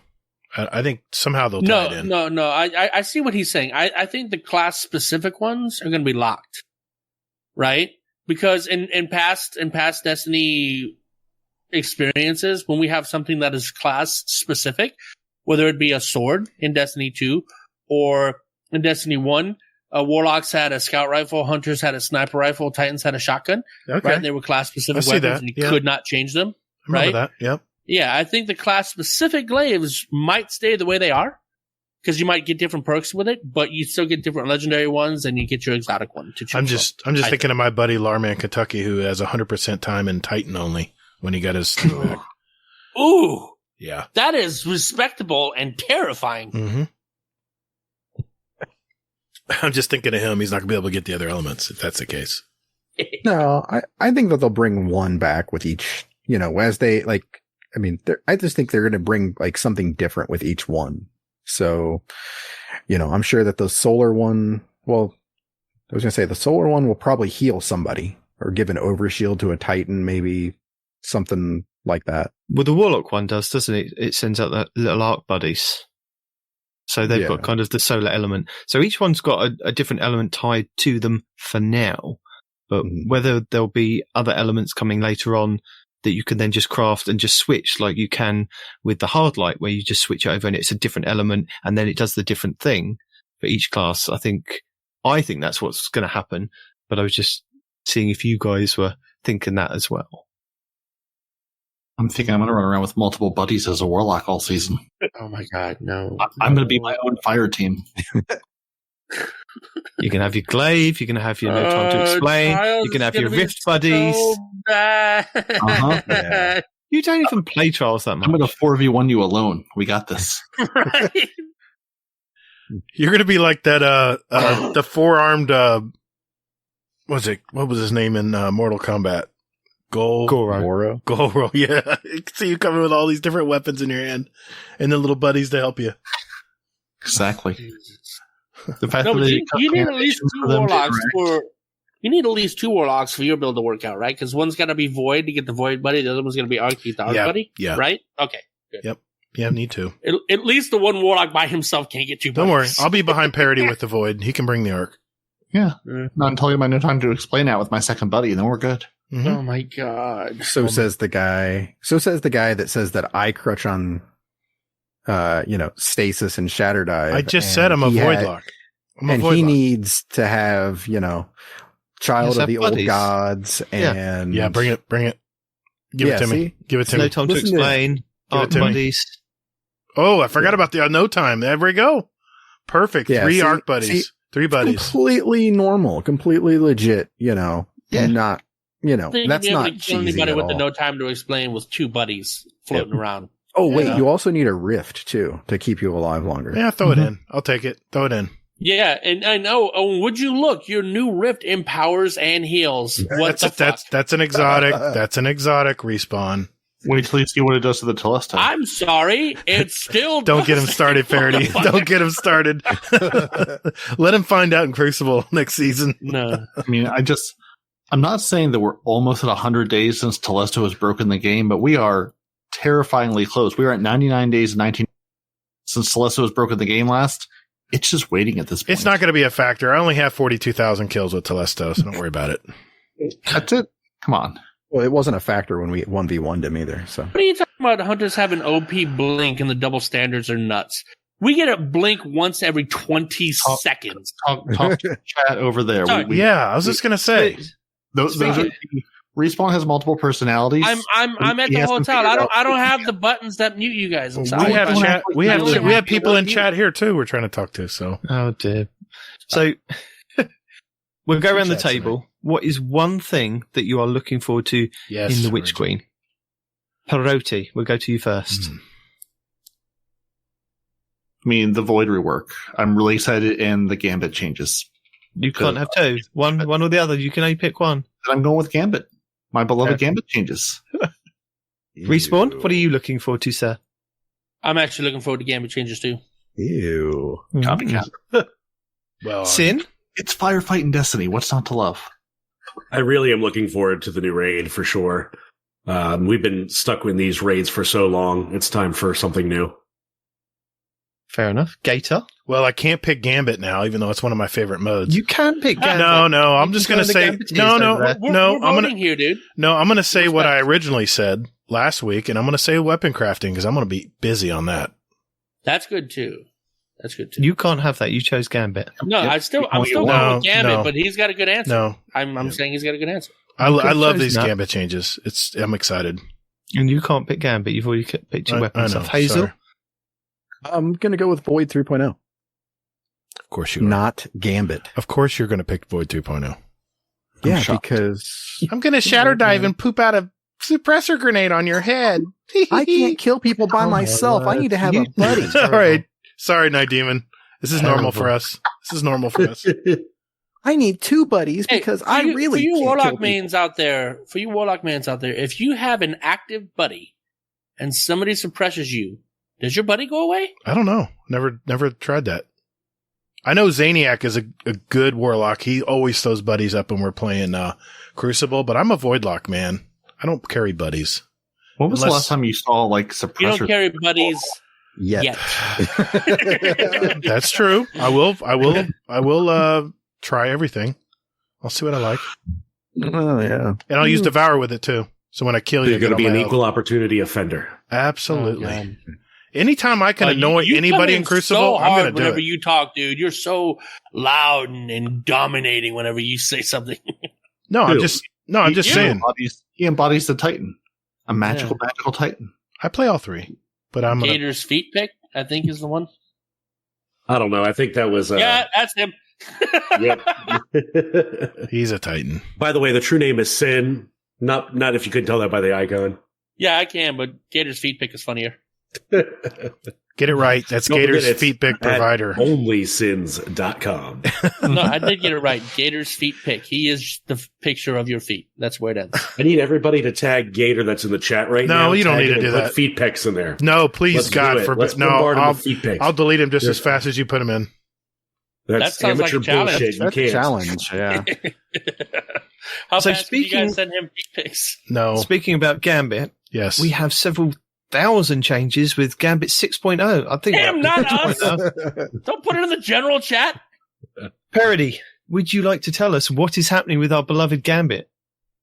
What's going to entice us to go in there more often and play and enjoy Ammo! next season? Ammo! Nothing. Because they broke some things and they fixed some things. Okay. Well, first off, they called it the Horde mode, which we all knew it was. They gave you a cross it freelance. out. Yeah. Well, I mean, for Horde mode, firefight mode, it's basically the same thing. I mean, they gave you a freelance if you want to go in and not, get 4 stacks of people. That's the best change right there. That is the best change. Sorry. They had a respawn. He'll be there on all the fronts now. You no longer have to be with respawn in one place. You can now respawn all across the map at different places, so the invader can't just farm you every time you go back in. When you kill people, this is what I really like. When you kill people, both invaders and people on the map, they drop modes, half the modes that you can then pick up. So if your teammate's carrying 15 modes and gets killed, you can pick up some of those modes and keep going while you res them. Those modes aren't just gone forever. Well, you say that, but do they drop through the floor, half those modes? Have we established this? They didn't say that, but we all know in our hearts they do. They go into a big bucket under the map where Bungie actually uses to pay for the next version of Gambit after this one. Ah. Yeah. For every mode that goes under the ground, it actually goes to the enemy's bank. No? It goes to the loved ones with them. Yeah. It does. They're actually adding rules to the Gambit, so when people start playing with New Light, they have some clue what they're walking into, which seems nice. Mm.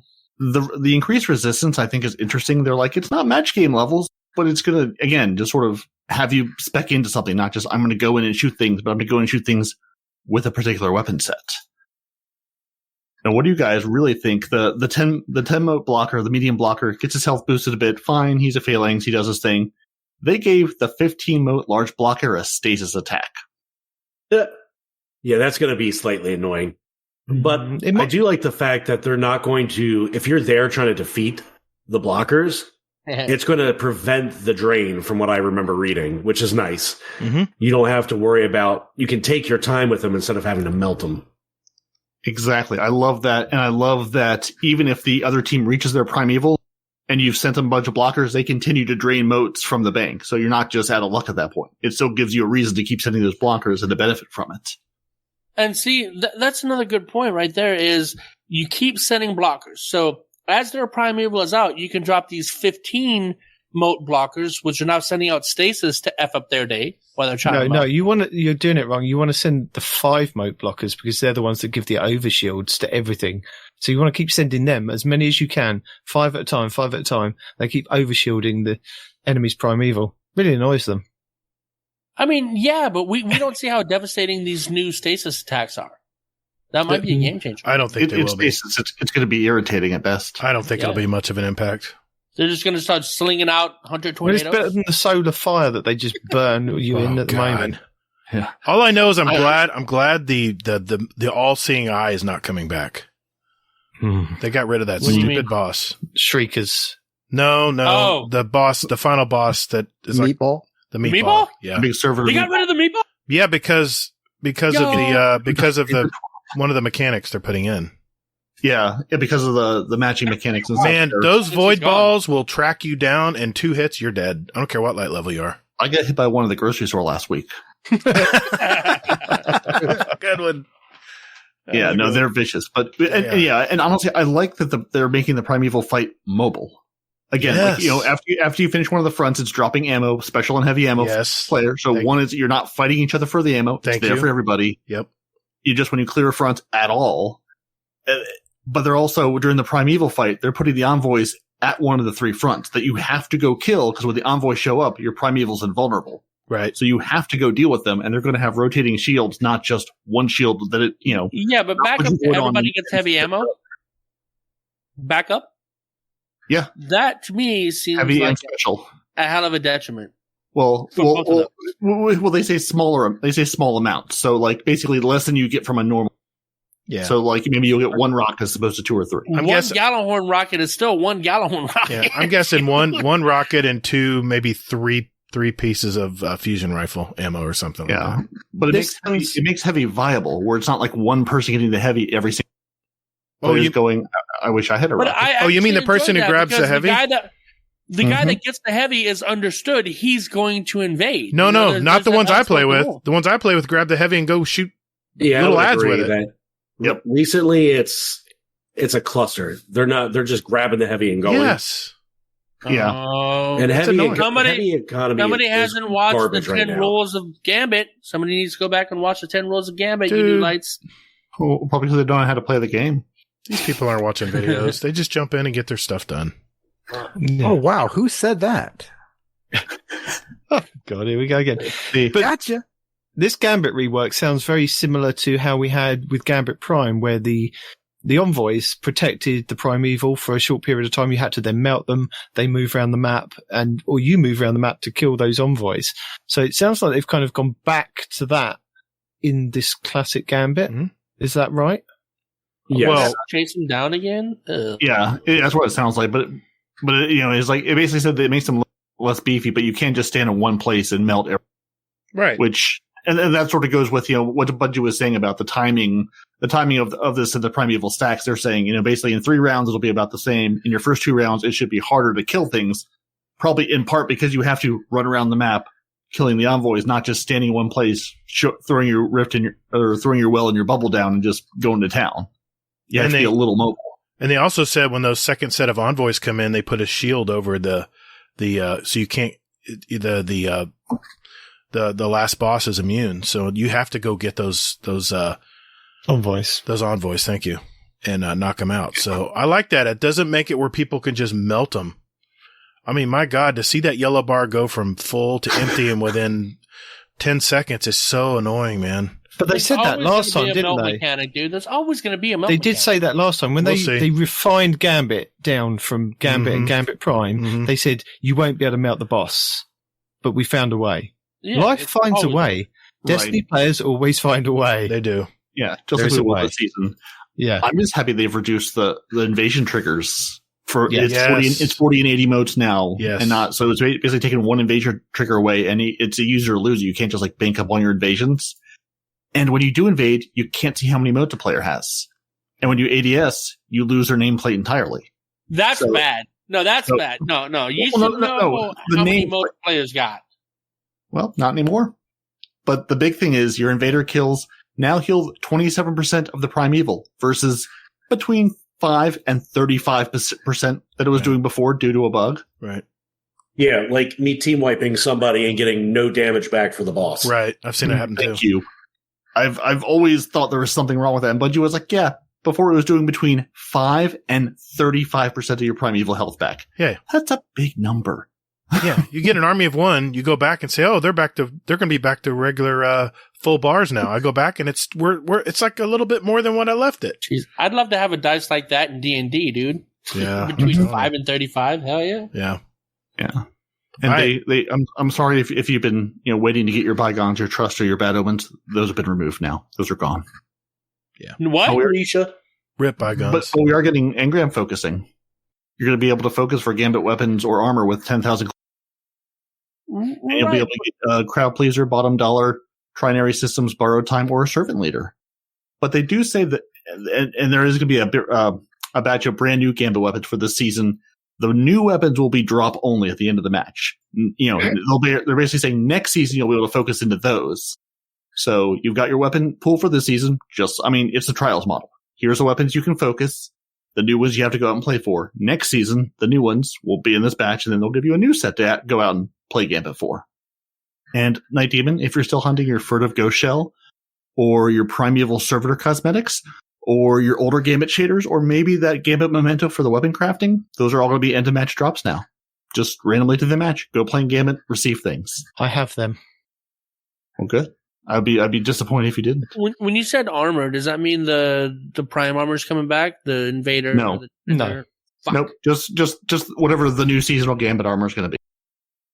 or maybe the old seasonal Gambit armor. They just say, quote, Gambit armor. That's it. They don't go into details. And there's Gambit Labs, which they'll bring out, forget for 18 months, and then bring it back again if their labs. No, we're sticking with labs now. Everything's labs. We decided labs are good now. We're going to remember they exist.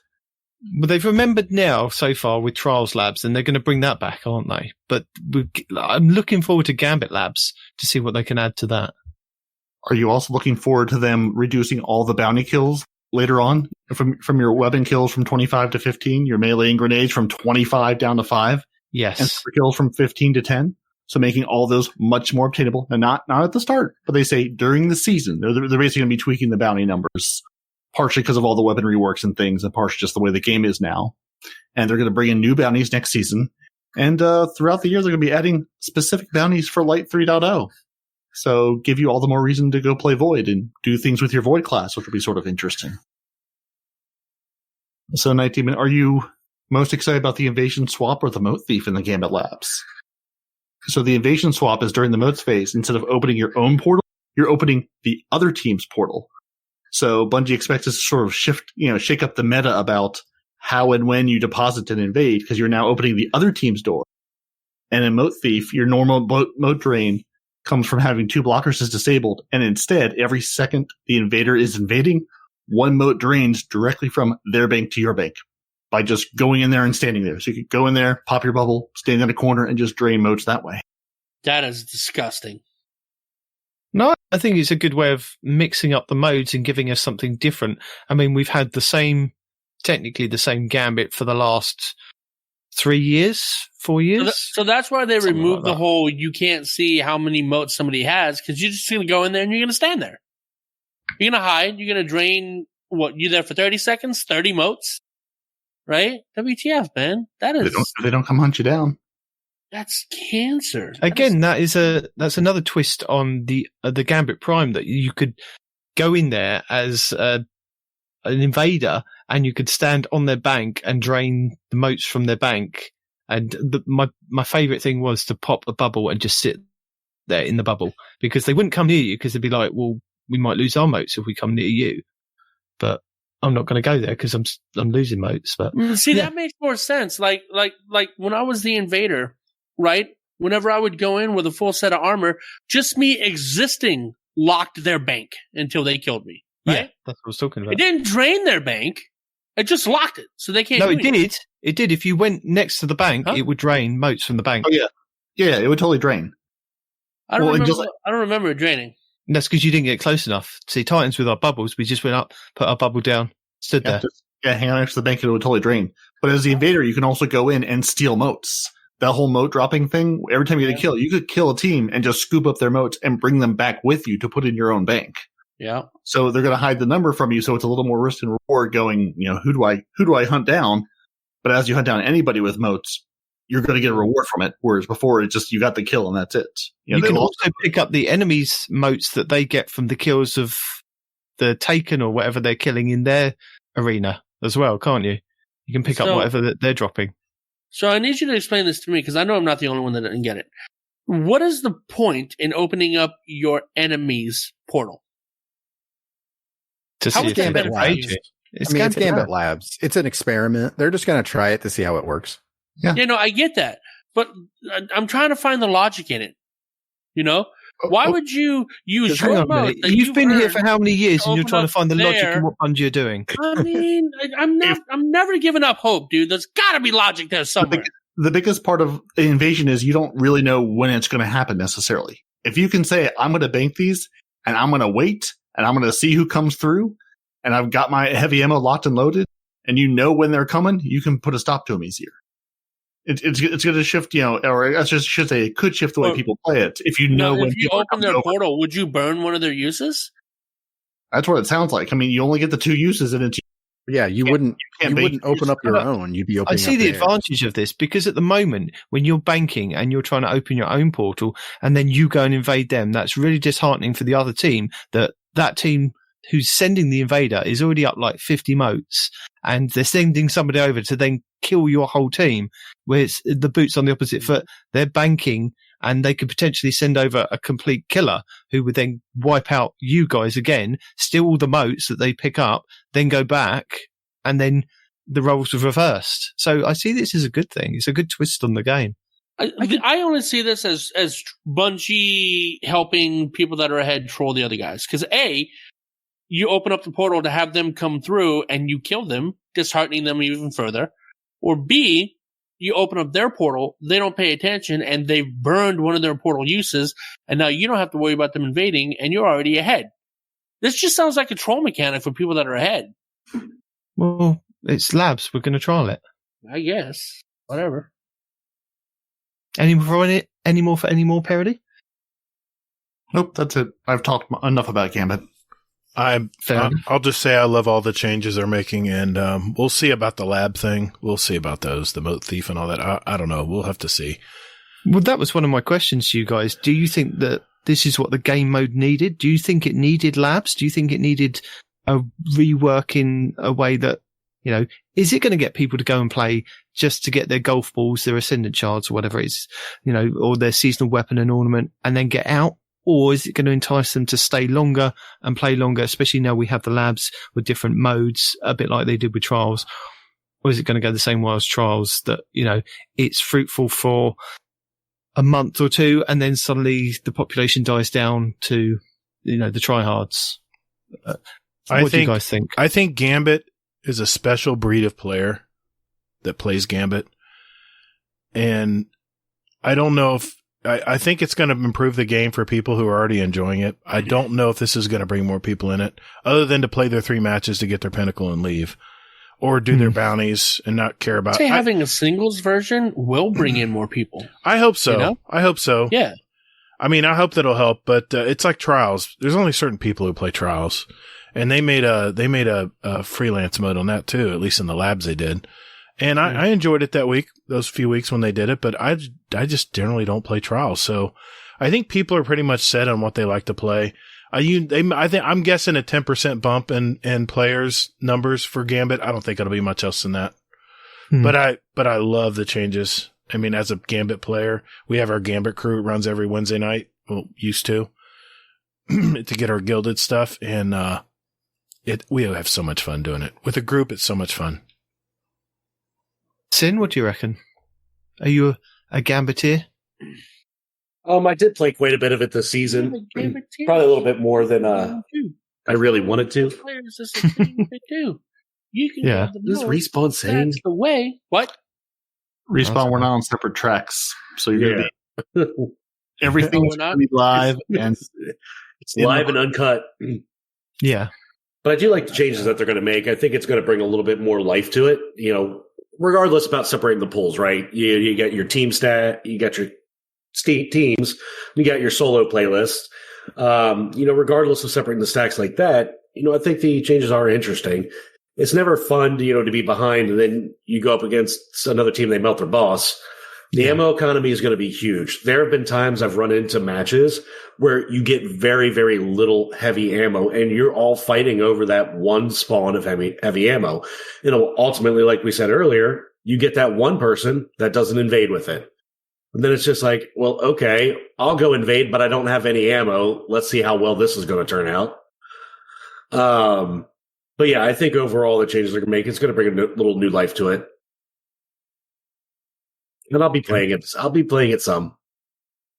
Do you think that the freelance playlist is going to be the more populated one than the regular Gambit? Do you think, guys? Do you think there are more solo players that play Gambit that would then maybe be enticed to stay longer, seeing as they're enjoying it? It's not being stomped every 5 seconds. Yeah, that's what I'm saying. The introduction of that, I think, is going to change the game. Because when Trials did it, would they say so many more people went flawless than like ever before, just because of the singles mode? I think the same thing is true in Gambit. Nobody goes in, especially single players, when most likely you're going to go up against a stack. Nobody likes that. But if you can go into Gambit knowing for a fact you're not going up against a stack, you're going to play it more often. I think. Is that the experience you all have had, is like going in and going up against stacks? I mean, you do sort of like in Crucible, like sometimes you'll find that 5 stack or 6 stack, but I mean, I've played a lot of Gambit, and I feel like I mean, you see them sometimes, especially if there's something out where people are farming, especially if it's like the hot new Crucible weapon. But I don't feel like I've seen, I mean, just the all the time you could be playing one evening and just like every team you find is a 4-stack of people. I was just going to say something about that because I play a lot of solo Gambit, and I'll run into 4-stacks who just aren't good. And the guys I'm with know how to play that's Gambit. the Frozen clan. We don't talk about that. I'm just saying they're there to get their bounties done. They're there to BS and have fun and get their bounties done and get their 3 games done and out of there. And then there's teams that you just know right away, when you got, 6 or 7 blockers and you can't get rid of them quick enough, then you're already in trouble. Oh yeah. Do you find that one of the most frustrating things about the game is that the bounties do kind of impede how other players play the game and how you play the game sometimes? Is that go in and get like 15 sniper rifle kills? You're like, why? Why would I want this game mode isn't enjoyable if I have to fight my teammates to get 15 kills with a sniper rifle, things like that. It's just like, and sometimes like the Iron Banner ones, it's like make sure that you get. They're not changing that to team based like Iron Banner does. Nope, it's individual. No, really. And you have to get the final blow, or it doesn't count. Yeah, things like that really frustrate me. It's just like I don't mind bounties that are kind of like you said, a team base that maybe get like 20 kills as a team as snipers, which is fine because you could you might not even be rocking a sniper, but somebody on your team is doing all the sniper kills and it gets it done. Things like that are a lot better than just some of these ones where you have to be selfish in the game mode, which then cause issues. I mean, you're probably the same, Gator. When it comes to doing strike specific bounties, I will go in, load up the Nightfall, put it on the lowest high setting that I can that sends me in solo to go and do those bounties and then get out. If it's a public area, I'll go to the public area or the lost sector in that pit and use it. And get that sorted and then come out. It takes me like 10 minutes. Sometimes I even pick up the ones from Banshee so I can double up on the weapons.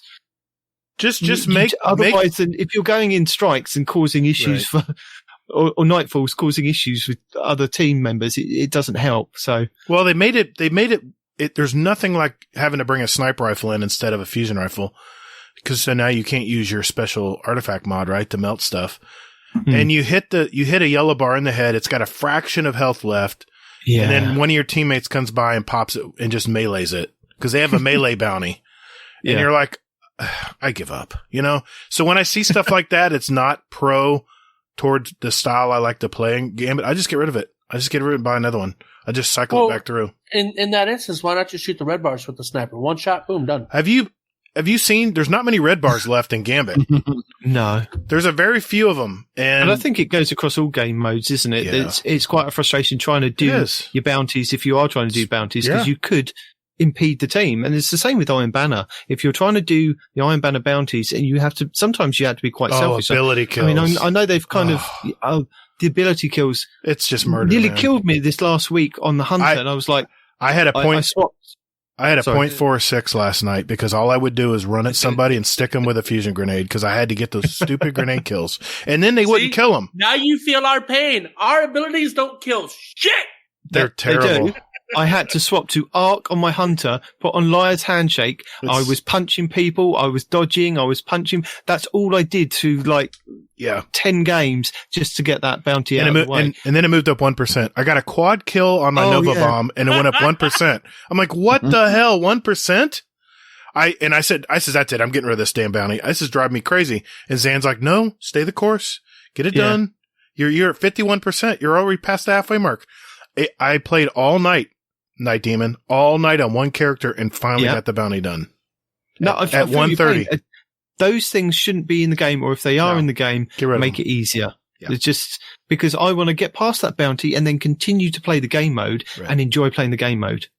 Yep. And I just wondered if you guys had the same kind of frustration. It'll probably be easier next time around. I have a thought.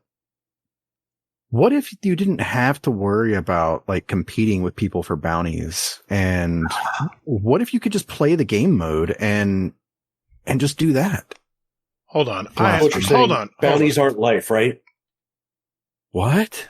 I don't know. That's kind of a blasphemous thing, I guess, in my company that I'm with. How you get like the I'll tell you what, if weapons. Bungie reworked it that bounties didn't matter and me just playing the game and accruing XP that way was the same as picking up bounties, then yeah, sure, fine, we'll go with that. But they've put it in the game as a mechanic, but they've made it difficult for people to play the game mode and get the bounties done and enjoy the game mode at the same time. So if they could do that, then yes, I'm all for it. Well, I mean, that's the thing that's the reason why I don't do bounties.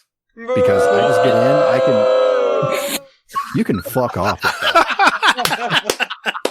In the case of Iron Banner, though, that's also a way to get a guaranteed weapon and guaranteed 25 or 50 coins. I can't remember how many. Hazel, have you ever thought about abandoning him and coming over to our show? Oh, what are you doing? We wouldn't give you this kind of abuse. What are you doing? I'm sorry. He already has him an olive branch. Yeah, an olive branch because it looks like you're beating. To be clear, Respawn would absolutely abuse him. I mean, and honestly, listen to the three of us. There's plenty of abuse to go around. It would be a different kind of abuse. Wait a minute. 1 week, what I would like to do is switch with Respawn, and I want to hear a Respawn and Gator episode. Oh, that'd be it would be the least informative episode of my life. It'd be a disaster. It'd be so many wormholes. Podcasting ever. Yeah, but hey, now wait a minute. Fun. Wait a minute now, Night Demon. He throws abuse my way too. Have you listened to our podcast? Honestly, I haven't seen that tonight. Okay. I've seen you picking on him quite a lot. Oh, and he hasn't picked on me. Okay. Not that I've heard. No. All right. Even a little bit. Okay. All right. Nope, you're the bully tonight. Hazel's the innocent bystander. No. There's a first time for everything. I tried. Yep. Tonight, I will not cry myself to sleep. All right, thank you. Oh, dear. Don't buy into this. That was an act. In DC traffic. So apparently, Just nightmares. apparently there's some trials things that are happening next season. Whoa. Yeah, the summoner's coming back. That's all you need to know. Farm your summoners. You love that damn gun. Yeah, I mean, what the F? It's an amazing gun. That's all they didn't even say that in the 12, did they? They just basically said, we're still going to be doing labs. So, capture zones and freelance weekends are still going to be up in the rotation. And then you can possibly vote on maps that you want to see. They're going to be sending out surveys. That's not a bad mode. That's not a bad thing. No. Voting maps. And then they're going to have some adept reward changes coming in season 17. So not this season coming up, the one after that. So I'm going to be sure to get my adept trials gear and I don't care. So what are you, have you guys played trials in this last season when they did change it? Did you enjoy it? Did you enjoy the different modes that we had, the freelance version? And are you going to continue to jump in next season with what they changed? What do you think? Hazel? Oh, I've been in trials so much. I haven't even done actual regular Crucible. Okay. I've only been doing trials. And you've enjoyed it this season? Oh, hell yeah. I've loved, even getting stomped 5-0 and everything like that. It's still been fun. It's still been rewarding and everything like that. So, I like it. Have you tried solo or did you just go in with groups? I've done the solo one. I only did the solo one. I want to say the first week that they did it. When they didn't have any matchmaking for it and it was just random people getting thrown together. Mm-hmm. And that was a horrible experience for me because yeah. So what I would do then is I would go in and I would join the regular trials and then I would be put with a 2-stack. Yeah.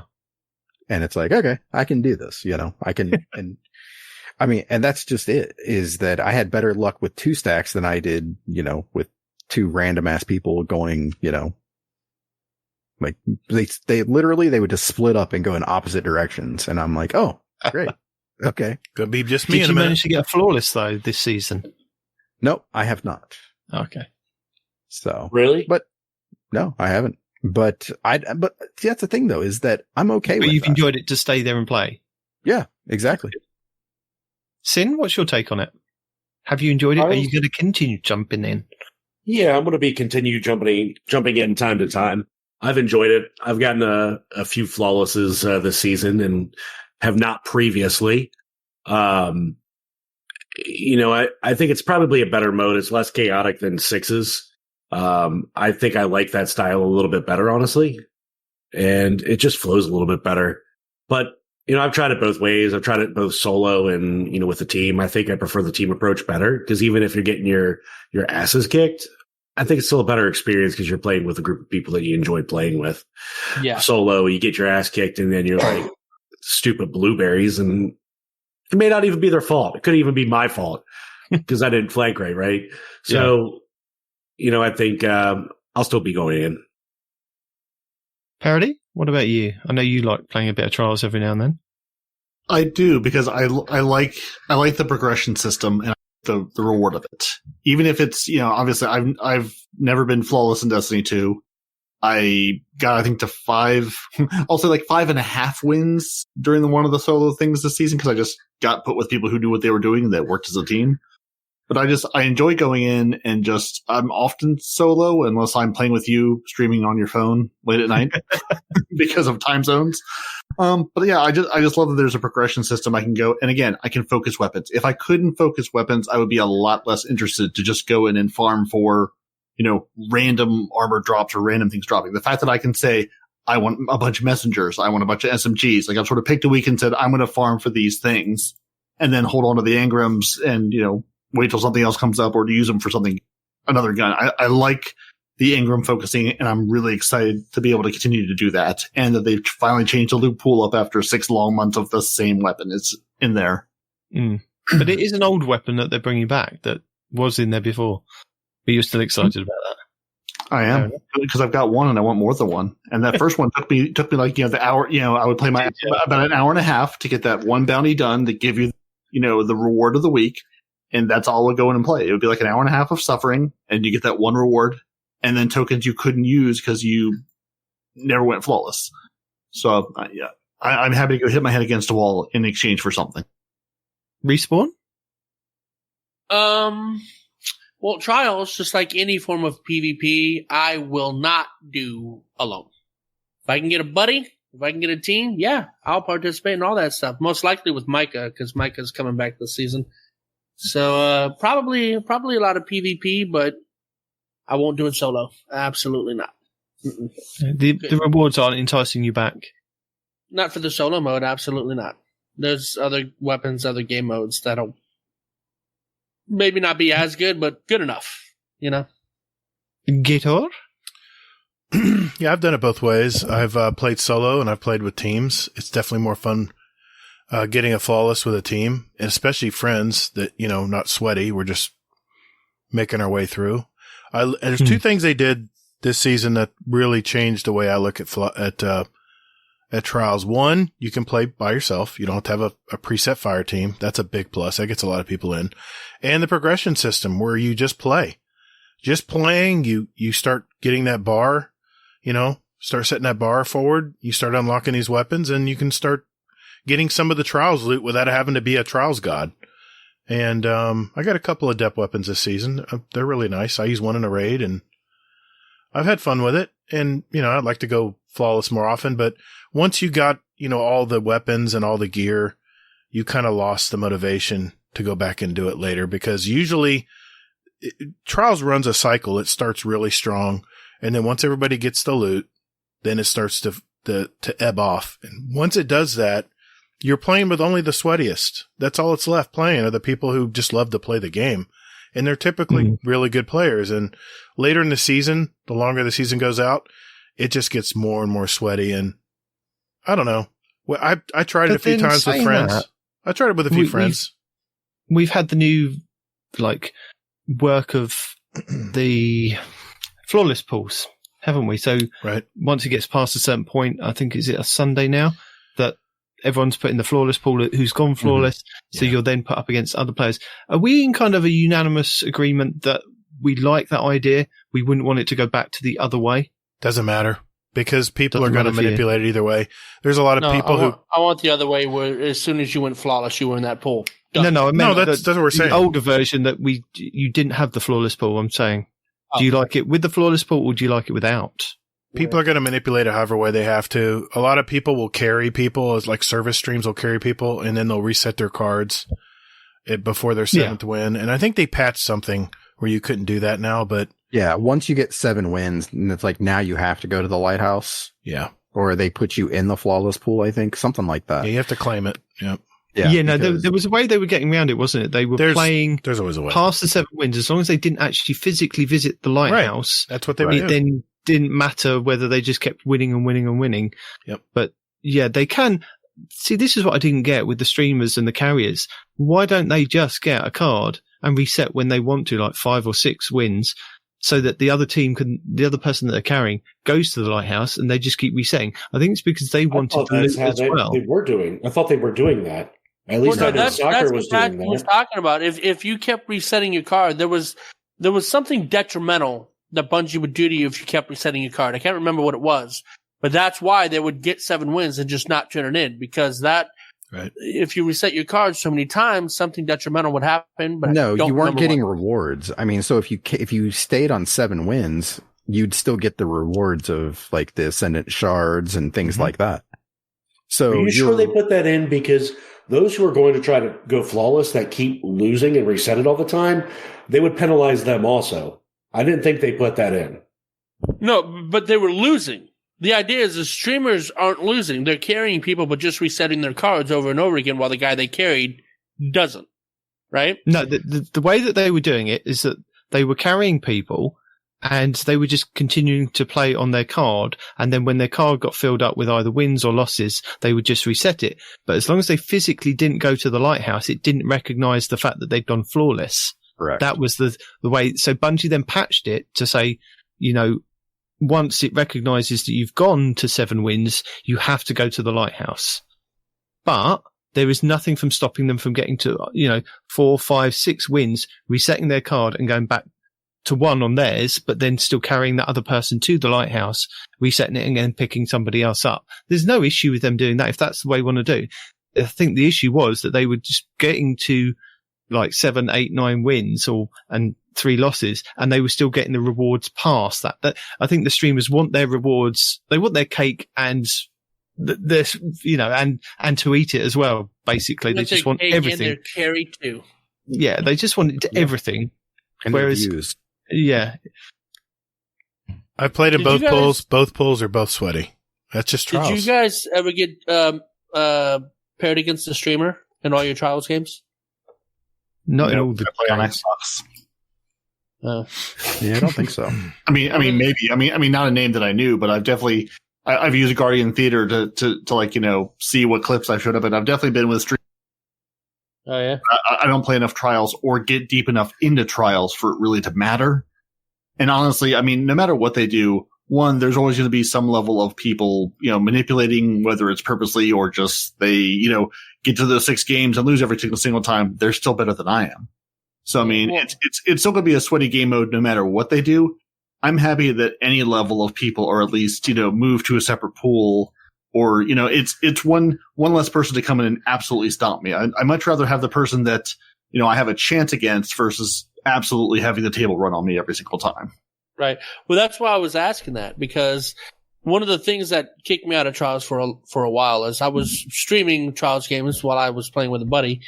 And this is before I knew who it was. We got paired against ZK Mushroom and his team. Had no idea who this guy was. He almost solo was wiping our entire team within seconds of the match starting. And people were like, oh my God, it's ZK Mushroom. He just, wiped the floor with you or whatever. I had no idea who that guy was. And then I look him up and it's like, oh, yeah. Why did they pair me against ZK Mushroom? Where's the math in that? PC. Come back to console. That's where you want to play your PvP on console. Not that there aren't great people on console, but there's a different tier in numbers in people who are absolute pro god level and people who are just better than me. But it looks so good on PC, Parody. You don't even know, man. Looks pretty good on Series X too. But and Xbox. Can you see all those frames though? Do you really notice the difference? And the Series X does look pretty darn good. True.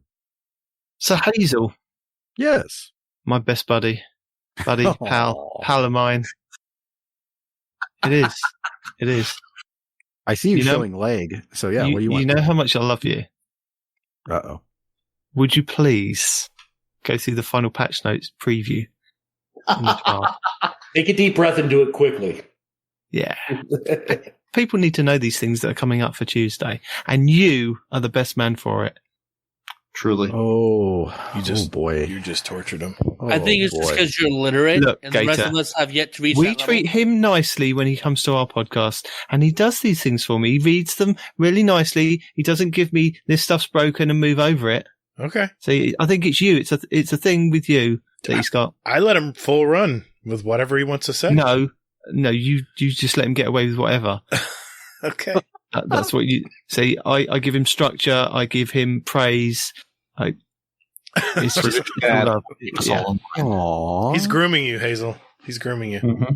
Yeah, I feel bad for saying shit's broken, and rituals are a thing, and you get some new armor in all three classes, or all three things: Crucible, Vanguard, Loads, yeah, those, and that other thing called Gambit. Yeah, that's a thing.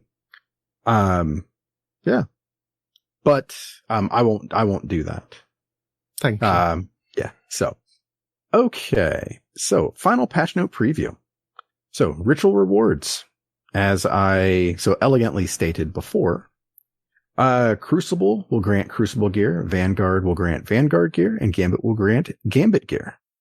Basically, the ritual playlist rewards will be updated to grant ritual-specific gear, weapons, mods, and armor, and no longer will be granting rewards from the general world pool. Glad to hear that. Because that was annoying to me. What do you guys think about that? Just gives you a better chance of getting the weapon you want for the activity you're playing. Mm-hmm. All right. And then engram focusing, as previously stated, is currently only available on Saint 14 and the Drifter for the ritual-specific engrams. World engrams will continue to be granted at major ranks on ritual vendors for just a little variety. Meh. Gambit, Crucible, and Vanguard rituals are receiving updated armor rewards for a new expansion release. And lastly, these share the same base appearance, but have slight differences in decals and coloring to represent each ritual. So, what do you guys think about that armor? I like the look of the Crucible one. Where's my green? I see my snake. Where's You've my got green? a snake, but it's more black and white. If it's not Mountain Dew Put a color, shade on it. Put a shade on it. You'll be fine. if it's not Mountain Dew color, it's not Gambit. I'm sorry. Yeah, I want the Warlock coat. I don't know why the Hunter's wearing a Phoenix, but it's Crucible. Have you not met Shax? He's a big fan. It looks like I'm a race car driver without the benefit of having Sparrow Racing. You know, You are a Racing League driver. That's where that outfit's from. All of Crucible is actually just going to be Sparrow Racing and Witch Queen. I'm just glad they have the following armor. That's all I'm going to say to make up for this travesty. I don't know. I kind of like the Hunter armor though. The Warlock just looks dumb. Future War Cult, 100%. Yeah. Yeah. And the Titan, at least the Titan has like the skinny arms. The Titan's got the snake. The Hunter should have had the snake. Put the Phoenix on the Titan. You know what I mean? I know it's the Gambit snake, but Hunters live in the Crucible. That's their native land. Oh, I'm sure that the Hunter will have the snake too. I mean, on the Gambit one. Cloak. But you have to play Gambit for that though. Yeah, that's my thought exactly. Ugh. So, moving on. Returning Crucible maps. Eternity and Vostok return to the Crucible on February 22nd. Woo! I don't know what those maps are! Woo-hoo-hoo-hoo! You can pretend like you're playing Reckoning. I like Vostok. It's about time that one came back. Bigger maps. That's what we need. Yeah, Eternity's a huge map.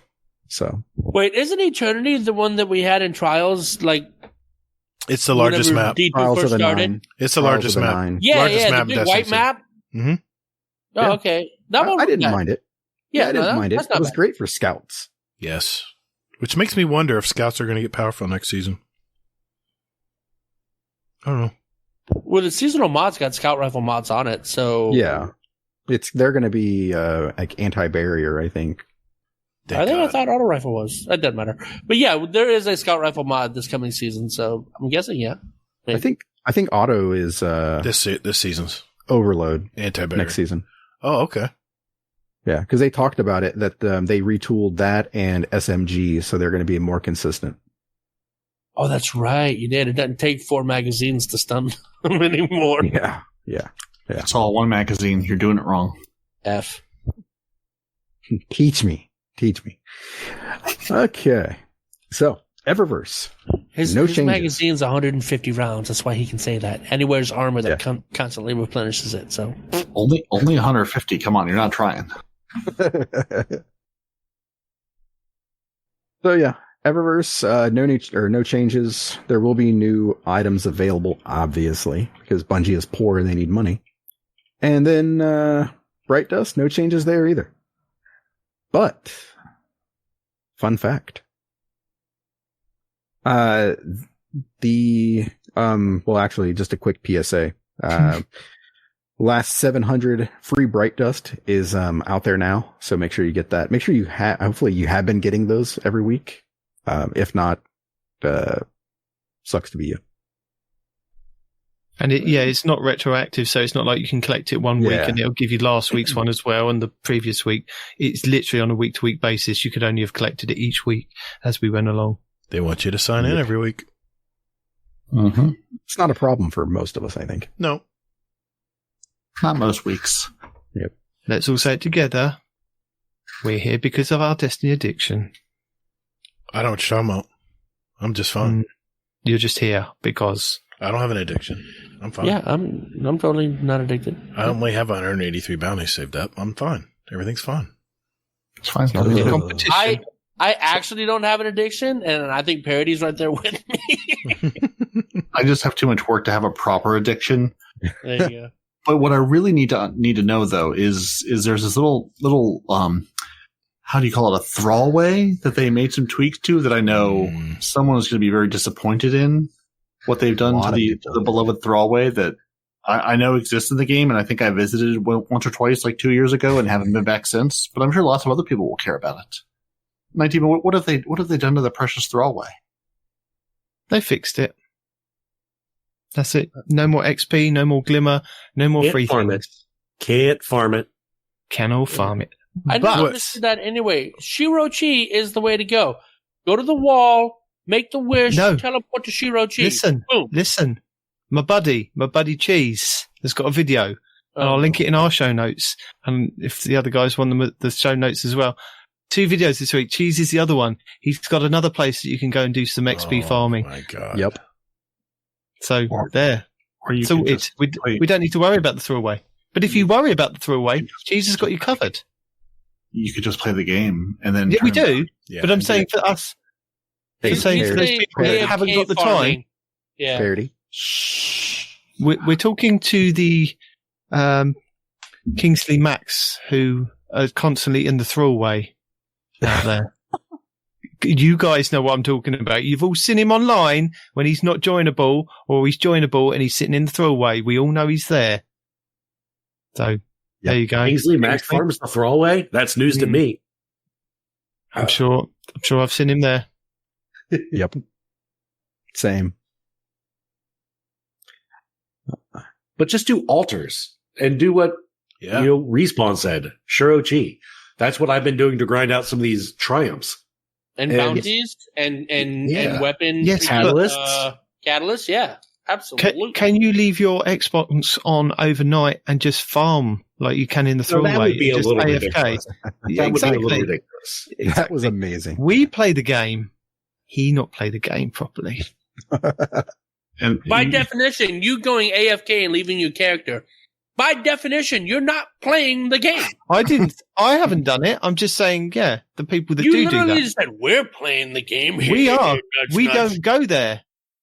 Oh, okay. Perry's already said he doesn't go there. I haven't been there in years. I don't. Now, I have Exactly. seen Kingsley We know Mac a lot in orbit. He usually is AFK in orbit. That's because it's kicked him to orbit after that. He said it and go back. Yeah. I haven't been to the Thrallway in weeks, so This dude said weeks. since I finished all my catalysts, I don't I need to guess go it's back better than now. hours or days, but still. Yeah, I finished my catalyst. I don't need to go back. Why would I?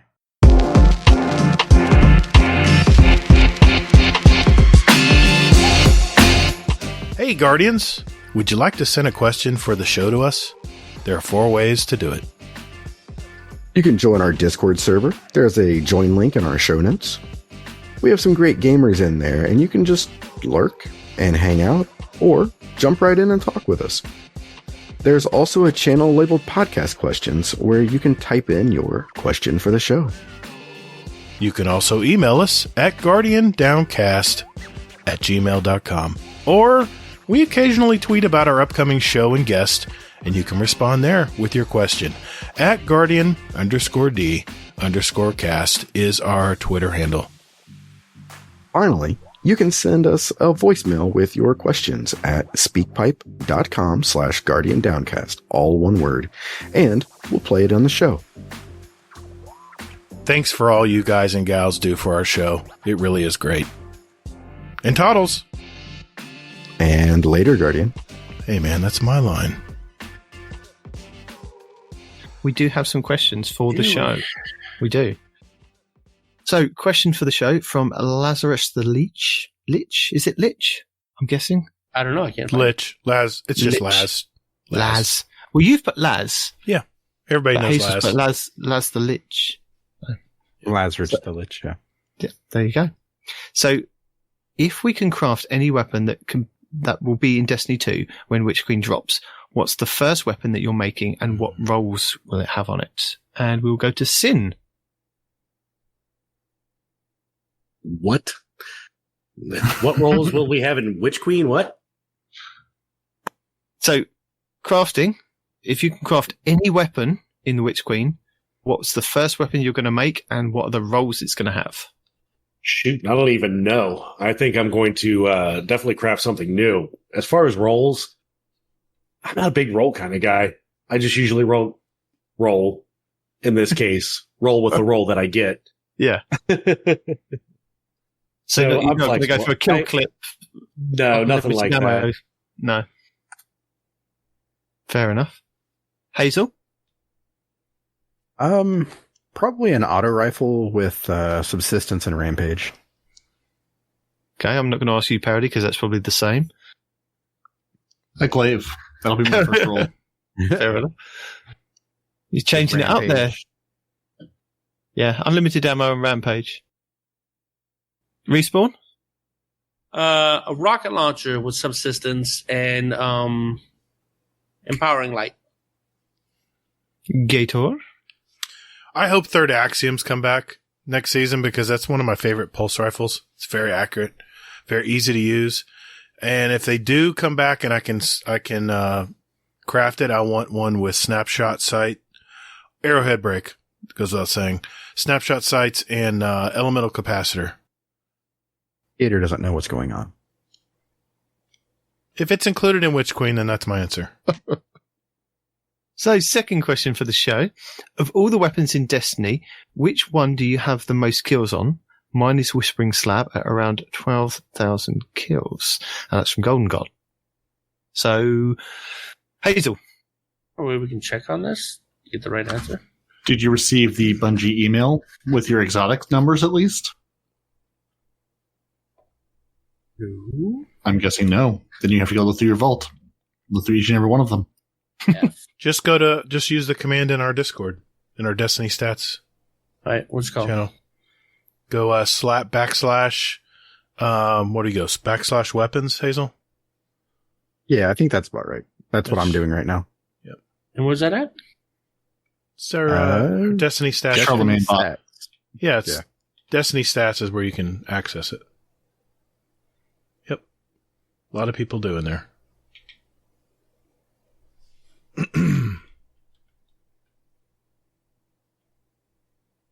That's surprising. go. Anybody can answer the question. I mean, I already mentioned I've got 40,000 plus kills on Telesta, so I'll make it easy. Fair enough. Mine looks to be Origin Story with 11,594 kills. Nice. That's a throwback. Once again. 42,450 Telesta to be exact. Wow. How does your wife feel about that relationship? Telesta's been good to me. I use it in PvP and PvE. Apparently not his wife. My Bygones has, had a little over 16,000 kills on it. I tend to find one gun, not quite to your Telesto level of session, but I tend to stick with the one gun and use it over and over again, and that was the one for the longest time. Mine's broken, guys. I can't. It's not working. /weapons, and it says mode, just put PvE. Oh, I didn't put a mode. Oh, okay. If it says mode, just put PvE and then hit enter. It'll pop it up. Yeah, there you go. That didn't work. Oh, you have to tab. /weapon, then it'll say tab. You tab. Hit PvE, and then just hit enter. I just want you all to know that I am in a Petra's run right now. Okay. How's it going? Petra's run. We're done the first one. We're in Shirochi now. I'll pretend like I know what that is.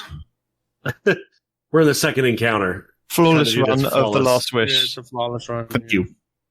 Yeah, no, I knew where you were, just didn't know what you were doing. Makes sense. Good luck and Godspeed. Right. Next question for the show. Shadow Soldier. Before the season ends, Zer goes full Oprah. You get a god roll, you get a god roll, and you get a god roll. He finally brings you that spicy roll you crave. What is it? Perotti? It's an excellent question. I don't know, because I'm sort of with Sid on the rolls. Not caring. Yeah, I mean, to be honest, I've got a gnawing hunger with the Overflow and Rampage, and that's kind of my favorite role in this game, so I already have it. Fair enough. Respawn? That's going to be the Messenger God roll. Still fun. Which is Desperado. I have the Desperado. It's the Rapid hit Desperado that I don't have. I'm looking at mine right now. Lovingly. Mm-hmm. F. Gator? What would be your god roll that he brings? Oh man, could it be exotic? Oh, it can't be exotic because they're fixed. I would like to see a Hailing Confusion. It's a pulse rifle from the Europa. Mm-hmm. Yeah, I'd like to see one with elemental capacitor and maybe snapshot sights. You can tell I play PvP. I like snapshot sights. And why elemental capacitor? Because I'm a void lock. I'm a void walker, and it adds 18 to my stability. Yeah, there's a lot of stability. Void. I'm telling you, elemental capacitor. If you're a void lock or a void player, gives you loads of stability. Yep. Interesting. Yeah, I've got a really. Sorry. No, go ahead. I was going to say I've got a really nice contingency plan with the elemental capacitor and subsistence with a lot of range on it. So it's a lot of range and a lot of stability. So very nice. So is there a god roll that you want? No? Don't care? No. Yeah, I don't care about the rolls. Have we asked you, Hazel? Is there anything you like? No. Did you? Of course. Sorry there. I was fixing Respawn's stuff. So he has an answer to the last question or whatever it was. Yeah. For me, it would be the God Roll Messenger too, the rapid hit Desperado. Okay. Respawn? What question are you answering now? Oh no, this was about the most used weapons. Yeah, go on. Yeah. So number 1, Recluse. Number 2, of course, a bow. How many kills on the Recluse? 12,589. Wow. And the bow Nice. is right behind that too. Yeah. Which bow? Arsenic Bite. Best bow in the game. Changed my mind. Best legendary bow. Shut up. Yeah. So was there a god roll that you'd be looking for? On anything? Any weapon? Who, me? I already His, answered. his weapon, his god roll messenger. Yeah. Oh, yeah. Sorry. I mean, it's only like, Dawn there. I don't know why you're not, with it top notch here. I don't understand. Final question for the show from Laz again. How do you feel about the swords at the other half having purposely rare drops than the other one, the Arc sword, its counterpart, the Half Truths? And should there be more ultra rare legendary drops in the game that only drop, let's say, like once in 100 times? So are you a fan of this very rare legendary drops, or do you want everything all the time? Gator? Well, I would say with weapon crafting, we're not going to have to worry about that soon. Not like Vex, and it takes you 10 runs to get. Yeah. Just once I unlock the perk, I unlock the perk. This is kind of like the drop-down menu and collections that I talked about. Oh, except they're just putting it in. They're just putting this drop-down menu in the gunsmith, in the gun crafting machine. But you still have to get the blueprint for the gun, and if it takes you 100 tries to get it, well, oh my god, is that a thing? We'll see. Yeah, fuck. we'll see. We'll see how often it drops. That'll be the key. Yeah, all you guys were like, "Oh, day one, I'm going to go do this." No, day one, you're going to grind for materials, my friends. No, we got materials. We've got enough Glimmer to buy it now. Glimmer and materials, baby. I don't know how good Respawn's RNG is. Glimmer is my friend. Yes, me and Demon, we get it. Yeah, we get it. We got it. Everyone's going to be. Hazel's going to be on the side of the tower going, "Glimmer, please. Do you have any glimmer for me, please?" Gonna be out there panhandling for glimmer. Anybody got any extra glimmer? Little Oliver, please, sir. May I have another? Me? Everybody's ragging me for saving ships and glimmer and stuff. I'm like, I'm prepared, man. Yeah, we're ready. We're ready. You have all the money and nowhere to shop. As Hazel would say, my body is ready. Do that again. No. Parody? My body is ready. I totally lost track of what the question was. Are you a fan of these like legendaries ready? Dropping like very rarely? Whatever. I'm on Do you with feel Paul Tassie's pain the fact that he didn't get his sword the first time he played it? Basically, I don't have that fucking sword. I still don't have it, and I also don't care because I delete most of them. I may have deleted that one before I realized it was. So no. I've probably honestly deleted more god rolls than I've kept because I didn't know they were god roll because it was a weapon type I didn't care about. Fair enough. Respawn, are you a fan of this legendary rareness? No, I want all the things. All the things, all the time. Everybody who's ever seen me try to get something knows how bad my RNG is, so no. I hate RNG. What do you say? Took you 2 to get, or took you 10 to get your Vex? You know how many it took me? And we know how many it took you. There were several podcasts where we documented this. We don't need to go over it again. We're asking Sin whether he prefers the legendary thing. Yeah, I'm okay with a little bit of randomness or a little bit of a little bit of tough to get. It makes it a little more special. It's am I asking for like 100+ runs to get something? No. Am I asking to get on the first run? Easy? No. Somewhere in the middle. 50 runs might be a little too much. I don't know how this randomness is going to turn out with the legendaries, but I'm okay with them being a little more rare, a little more random. Yeah, I think I'm in agreement with you. I preferred the Destiny when it was rare that you got an exotic drop because you were really excited about that exotic drop. I mean, now I'm getting exotics thrown at me left, right, and center. I can go and buy from Xur. I can buy an extra one from Xur. If I've got a decoder, I can get another one from Xur. It's like, oh my God, the exotics are like just thrown in my face now. And I think you get to that point in Destiny, it's like, I don't need another exotic engram. Just my postmaster is full with exotic engrams, only purely for the basis that I'm trying to save it for next season when the lost sectors roll around on the days that are specific to the different things. That sounds an awful lot like a closet flex. Anybody else pick up on that? No, just I don't think any of his flexing. Postmaster full of engrams. All of his flexing is out in the open. We know this. I don't see any problem here. No, because you're probably in the same boat as me, aren't you? Look, I love getting exotics. Just stop giving me that Aeon BS. You know what I'm saying? The Aeons are good. Yeah, Aeons are good. You don't need 100,000 of them. All right. No. I mean, there's a whole loot pool of exotics. But don't forget, that's what you can do. So if you do get an exotic engram and it goes to your postmaster, you can open it on the day that there's it was the master lost sector, wasn't it? Hopefully next season when they change over to being the one and only lost sector, if it's a lost sector day that is dropping the exotic that's new for your class, hopefully you should be able to go to the postmaster, pick up one of your exotic engrams, and it will turn into the exotic because it doesn't know whether it dropped on that day or a previous day. So you should be able to kind of store up your exotics in your postmaster to do that. Also, another trick that I learned this week from another video that I can't remember who posted it was that you can actually, if you've got your engrams filled up, so if you've got like Umbral engrams, you've got Prime engrams, or Trials engrams filled up in your actual personage, your player, you could then play Iron Banner and get Iron Banner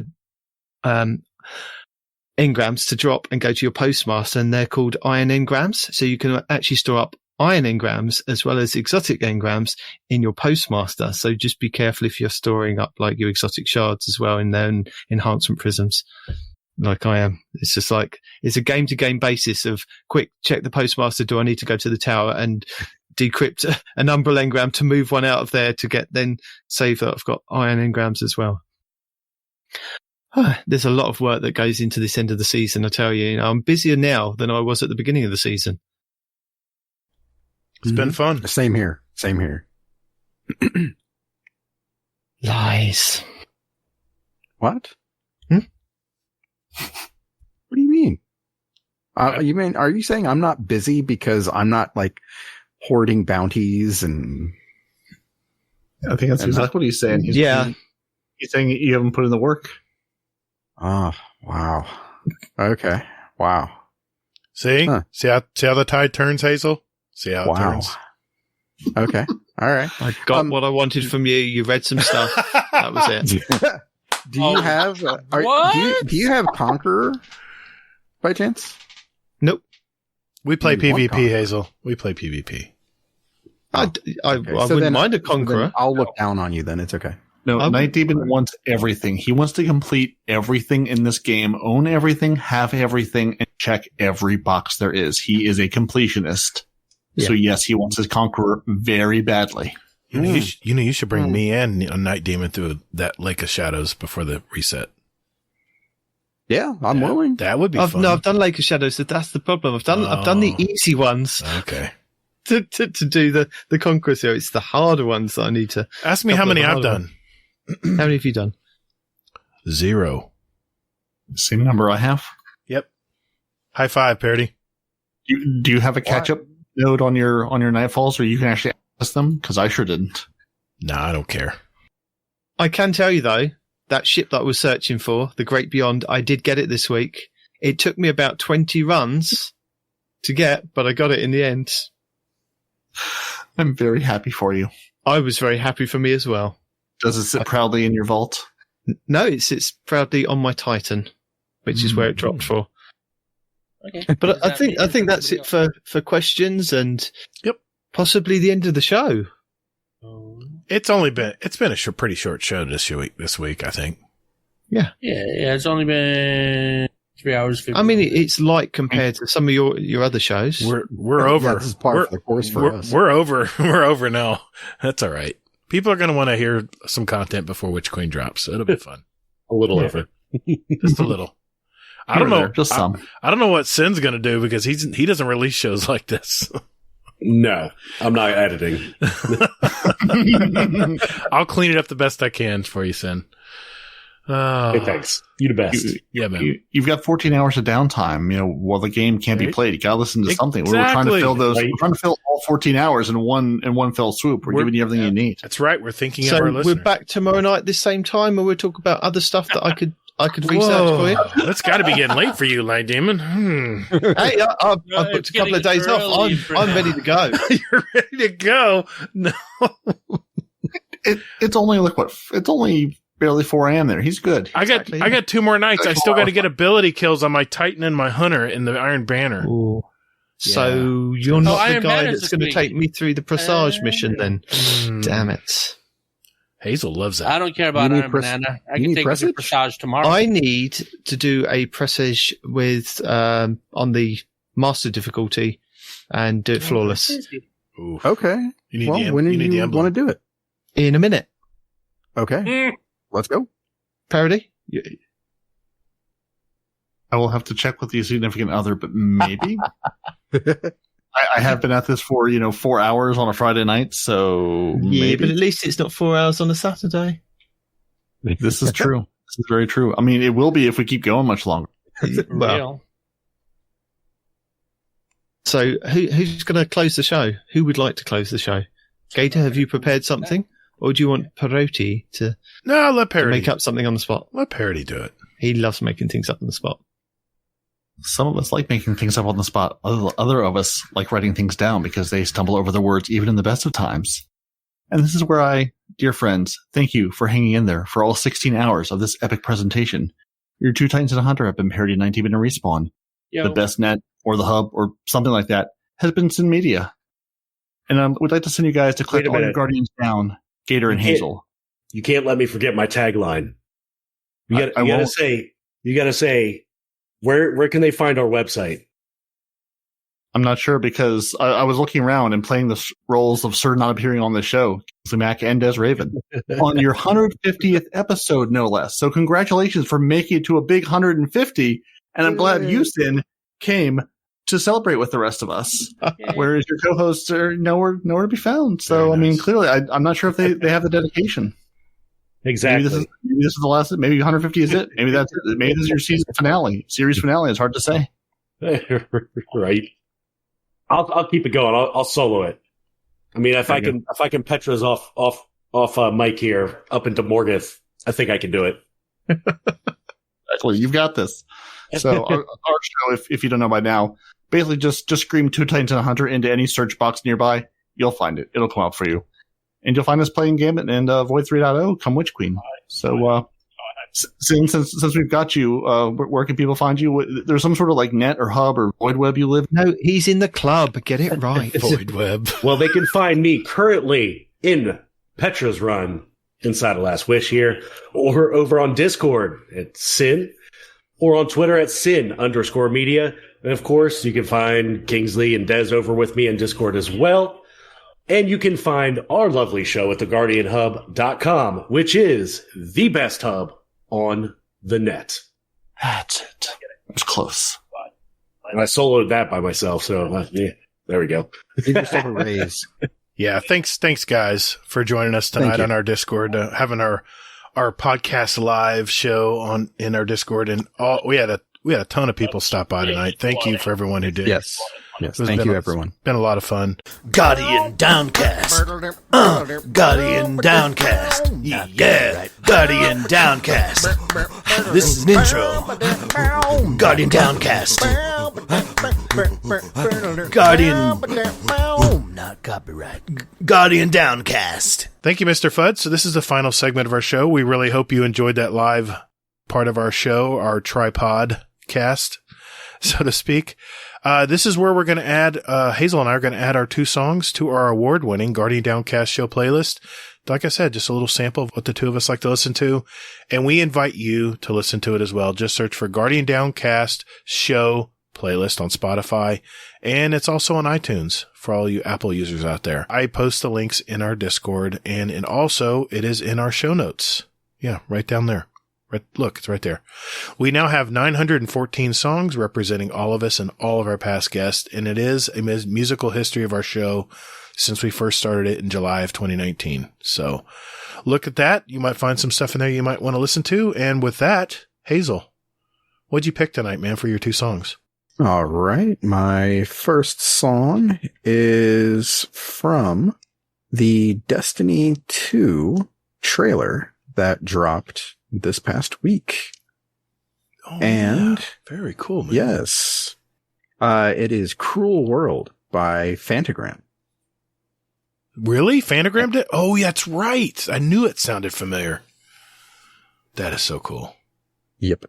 And then my second song is from Arisen Penis, Risen Born in a Barn, whatever his name is at the moment. Yes. So it is Unsafe, Unsound, What Hurts the Most. So, if you're familiar with country music, this is a cover of that What Hurts the Most song by Rascal Flatts. And I will tell you now, this is not the Rascal Flatts song. I listened to it. It's pretty good.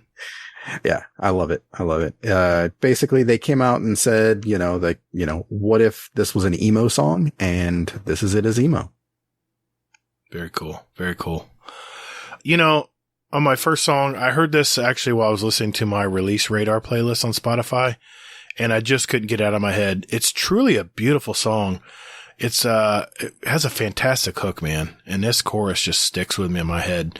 And I just couldn't get it out of my head. And I said, you know what? If I can't get it out of my head, it's a good song. I got to add it. And it's actually from a video game called Endless Dungeon. I'm sorry to say I don't know much about this game, but the artist was fantastic. It's a brand new 2022 song called Free Again.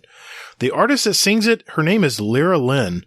She's a singer, songwriter, musician, actress from Athens, Georgia. She was born in Houston, Texas. She got her bachelor's degree in anthropology from the University of Georgia. I guess it's good to have a fallback, right? In case you can't sing. I think she's going to be fine. Beautiful, beautiful voice. For my second song, I picked a brand new song from one of my favorite bands of my youth. They're back with a new album called Future Past. And this band from Birmingham, England, inspired my taste for synthesized music. And I've added music in our playlist from them in the past. But this new song, man, it really got a nice hook to it as well. It's called Laughing Boy. And it's the awesome band Duran Duran, which, fun fact, this band took their name from Roger Vadom's 1960s cult sci-fi classic Barbarella. I don't know if you remember that movie, but it had Jane Fonda in it. There was a character who played Milo O'Shea called Duran Duran. That's where they got the name of the... I was always curious where they got their band name from. So there you go. A couple announcements before we go here. Hazel, did you want to mention a couple things? Yeah, so I am actually going to be leaving the Guardian Downcast clan. What? What do you mean? Yep. What the hell, dude? It's just too active, and I need a clan that's less active. It's just insane. I mean, there's always raids, there's always stuff going on and everything. I just can't fucking deal. Okay. So yeah, I'm taking the higher road here, and I'm going ahead and I'm leaving the clan because we're starting a second clan, and I'm going to be the head of that clan. So yeah. Yeah, baby. I smell comp already. Competition. Yep. It'll be fun. So. I think it'll be fun.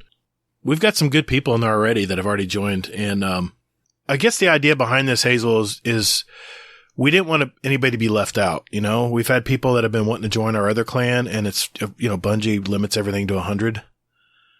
So, this way we have two clans and we can spread the wealth and make sure everyone has a place to game and meet up and play. And, yeah.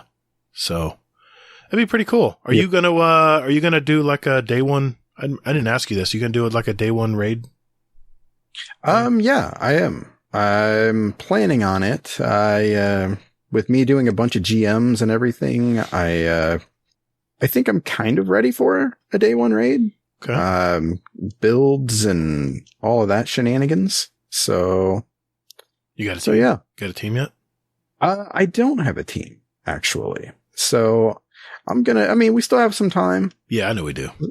So I'm going to go ahead and, look that over, and then we'll go from there. I have almost a full team. I left a spot open for you in case you didn't want to do that, but I see you're wanting to, if you do, we have a spot. If not, if you want to create your own team, that's fine. If you want to make a little, maybe a little gentleman's agreement. See how we do on the first day of the raid. I don't know. Last year wasn't I don't think we both kind of struggled, but, anyway, something to think about. Last year. Well, it was last year, but it was Vault of Glass. I mean, VOG. Yeah. It was fun though, man. I had a lot of fun, and we were watching each other's streams and stuff, seeing how far we're getting and stuff. That was pretty cool. And, yeah, it was just, and I'm not in there to like blow it out. I don't have like a totally stacked team. I have a bunch of friends that I just want to have fun with. So that's what I base my team on, is people I want to be around and just explore and see what's going on. And like I said, we still have one spot left open, and, whatever you decide you want to do. So, okay. That being said, I have been majorly procrastinating, and I have not finished my 30-day challenge for my comp. Gasp.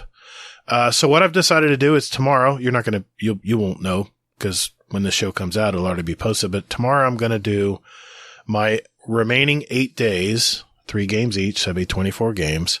I'm just going to crank it out tomorrow, because I want to see how this ends. I want to see what 30 days playing 3 games a day will do.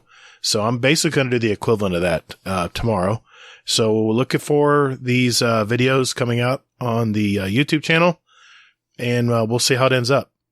And we did have one song choice tonight from our raid boss patron. I want to make sure I mentioned. This was basically NaCl. And he picked a song from a Danish fusion rock and roll metal band that formed back in 2001. It's Volbeat, and the song is off their 2010 album Beyond Hell and Above Heaven, and it's called $16. I listened to it. It's pretty good. So basically, Salt, we'll be sure to put that in our playlist. We wanted to thank all of our patron members out there. You know who you are.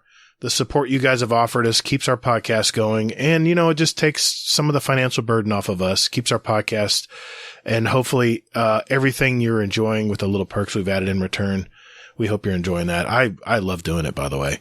We do this podcast, like I've said in the past, for the love of the game, and more importantly, for all of you that out there that listen. And if you are interested in supporting us, just check out patreon.com/support Guardian Downcast. And you can join our patrons for less than a Twitch or YouTube subscription. So keep that in mind. So thank you. We are offering a special founder decal that our very own Snail Entrails designed herself. And so we'll have that available. So thank you, everyone out there.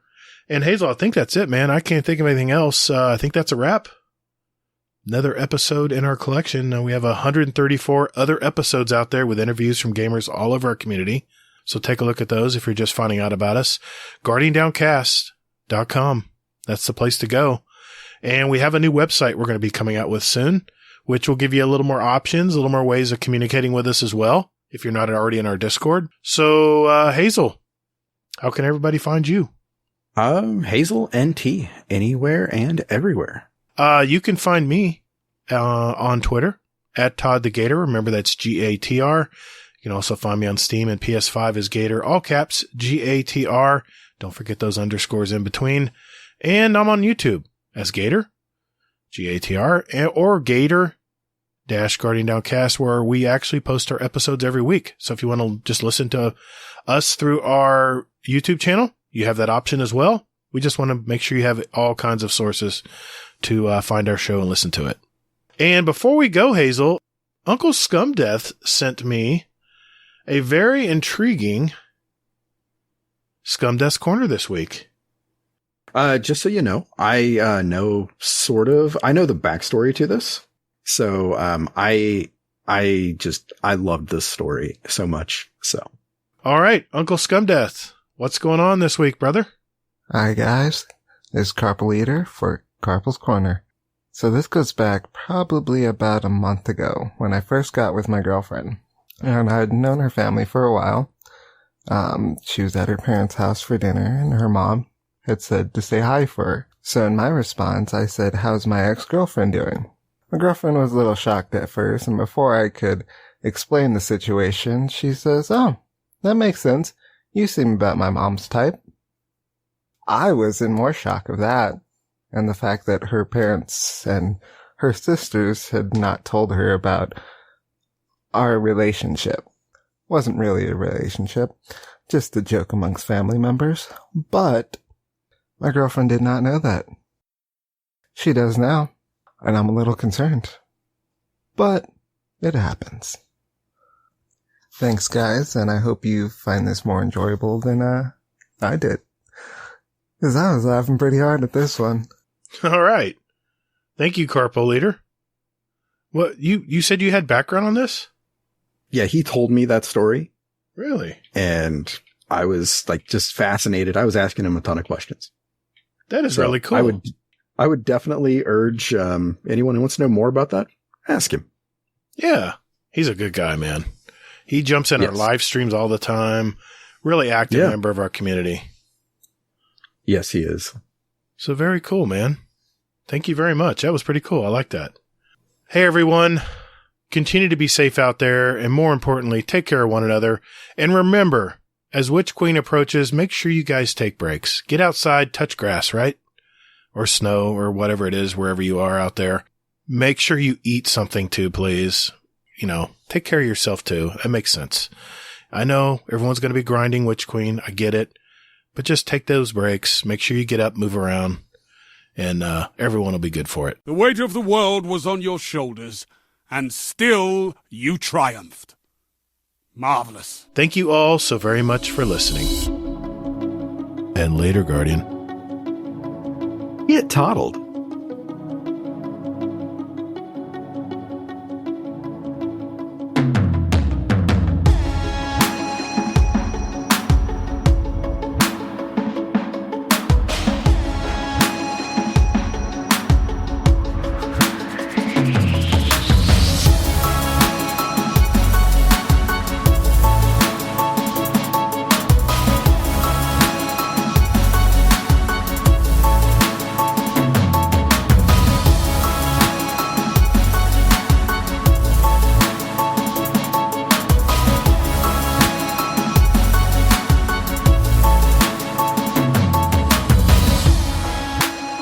Your wife on a daily basis. But she would win. Doesn't matter who would win. I'm very stubborn. I'm stupid. All right. She would gut you. She would. You'd just be like, I tell you, it's scary when you get pinned. I tell you, it's terrified. Yeah. Nate Fu has a really good point there. You guys don't have to deal with drunk guests either. That's how you say his name? Nate Fu? Yeah.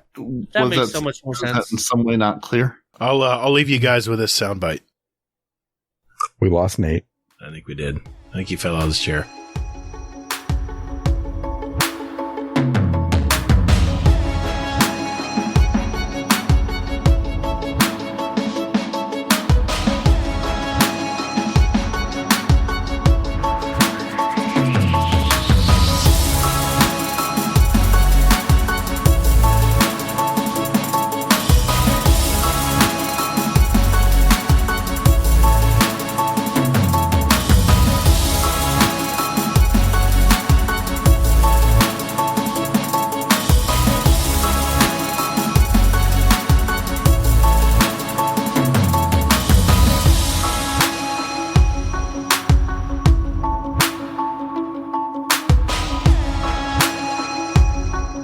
Sorry, I'm being a good guy. I'm helping Carpal Leader with his dares.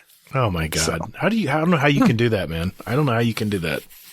Dares and podcasts? Well, dares don't take much effort. That's true. Exactly.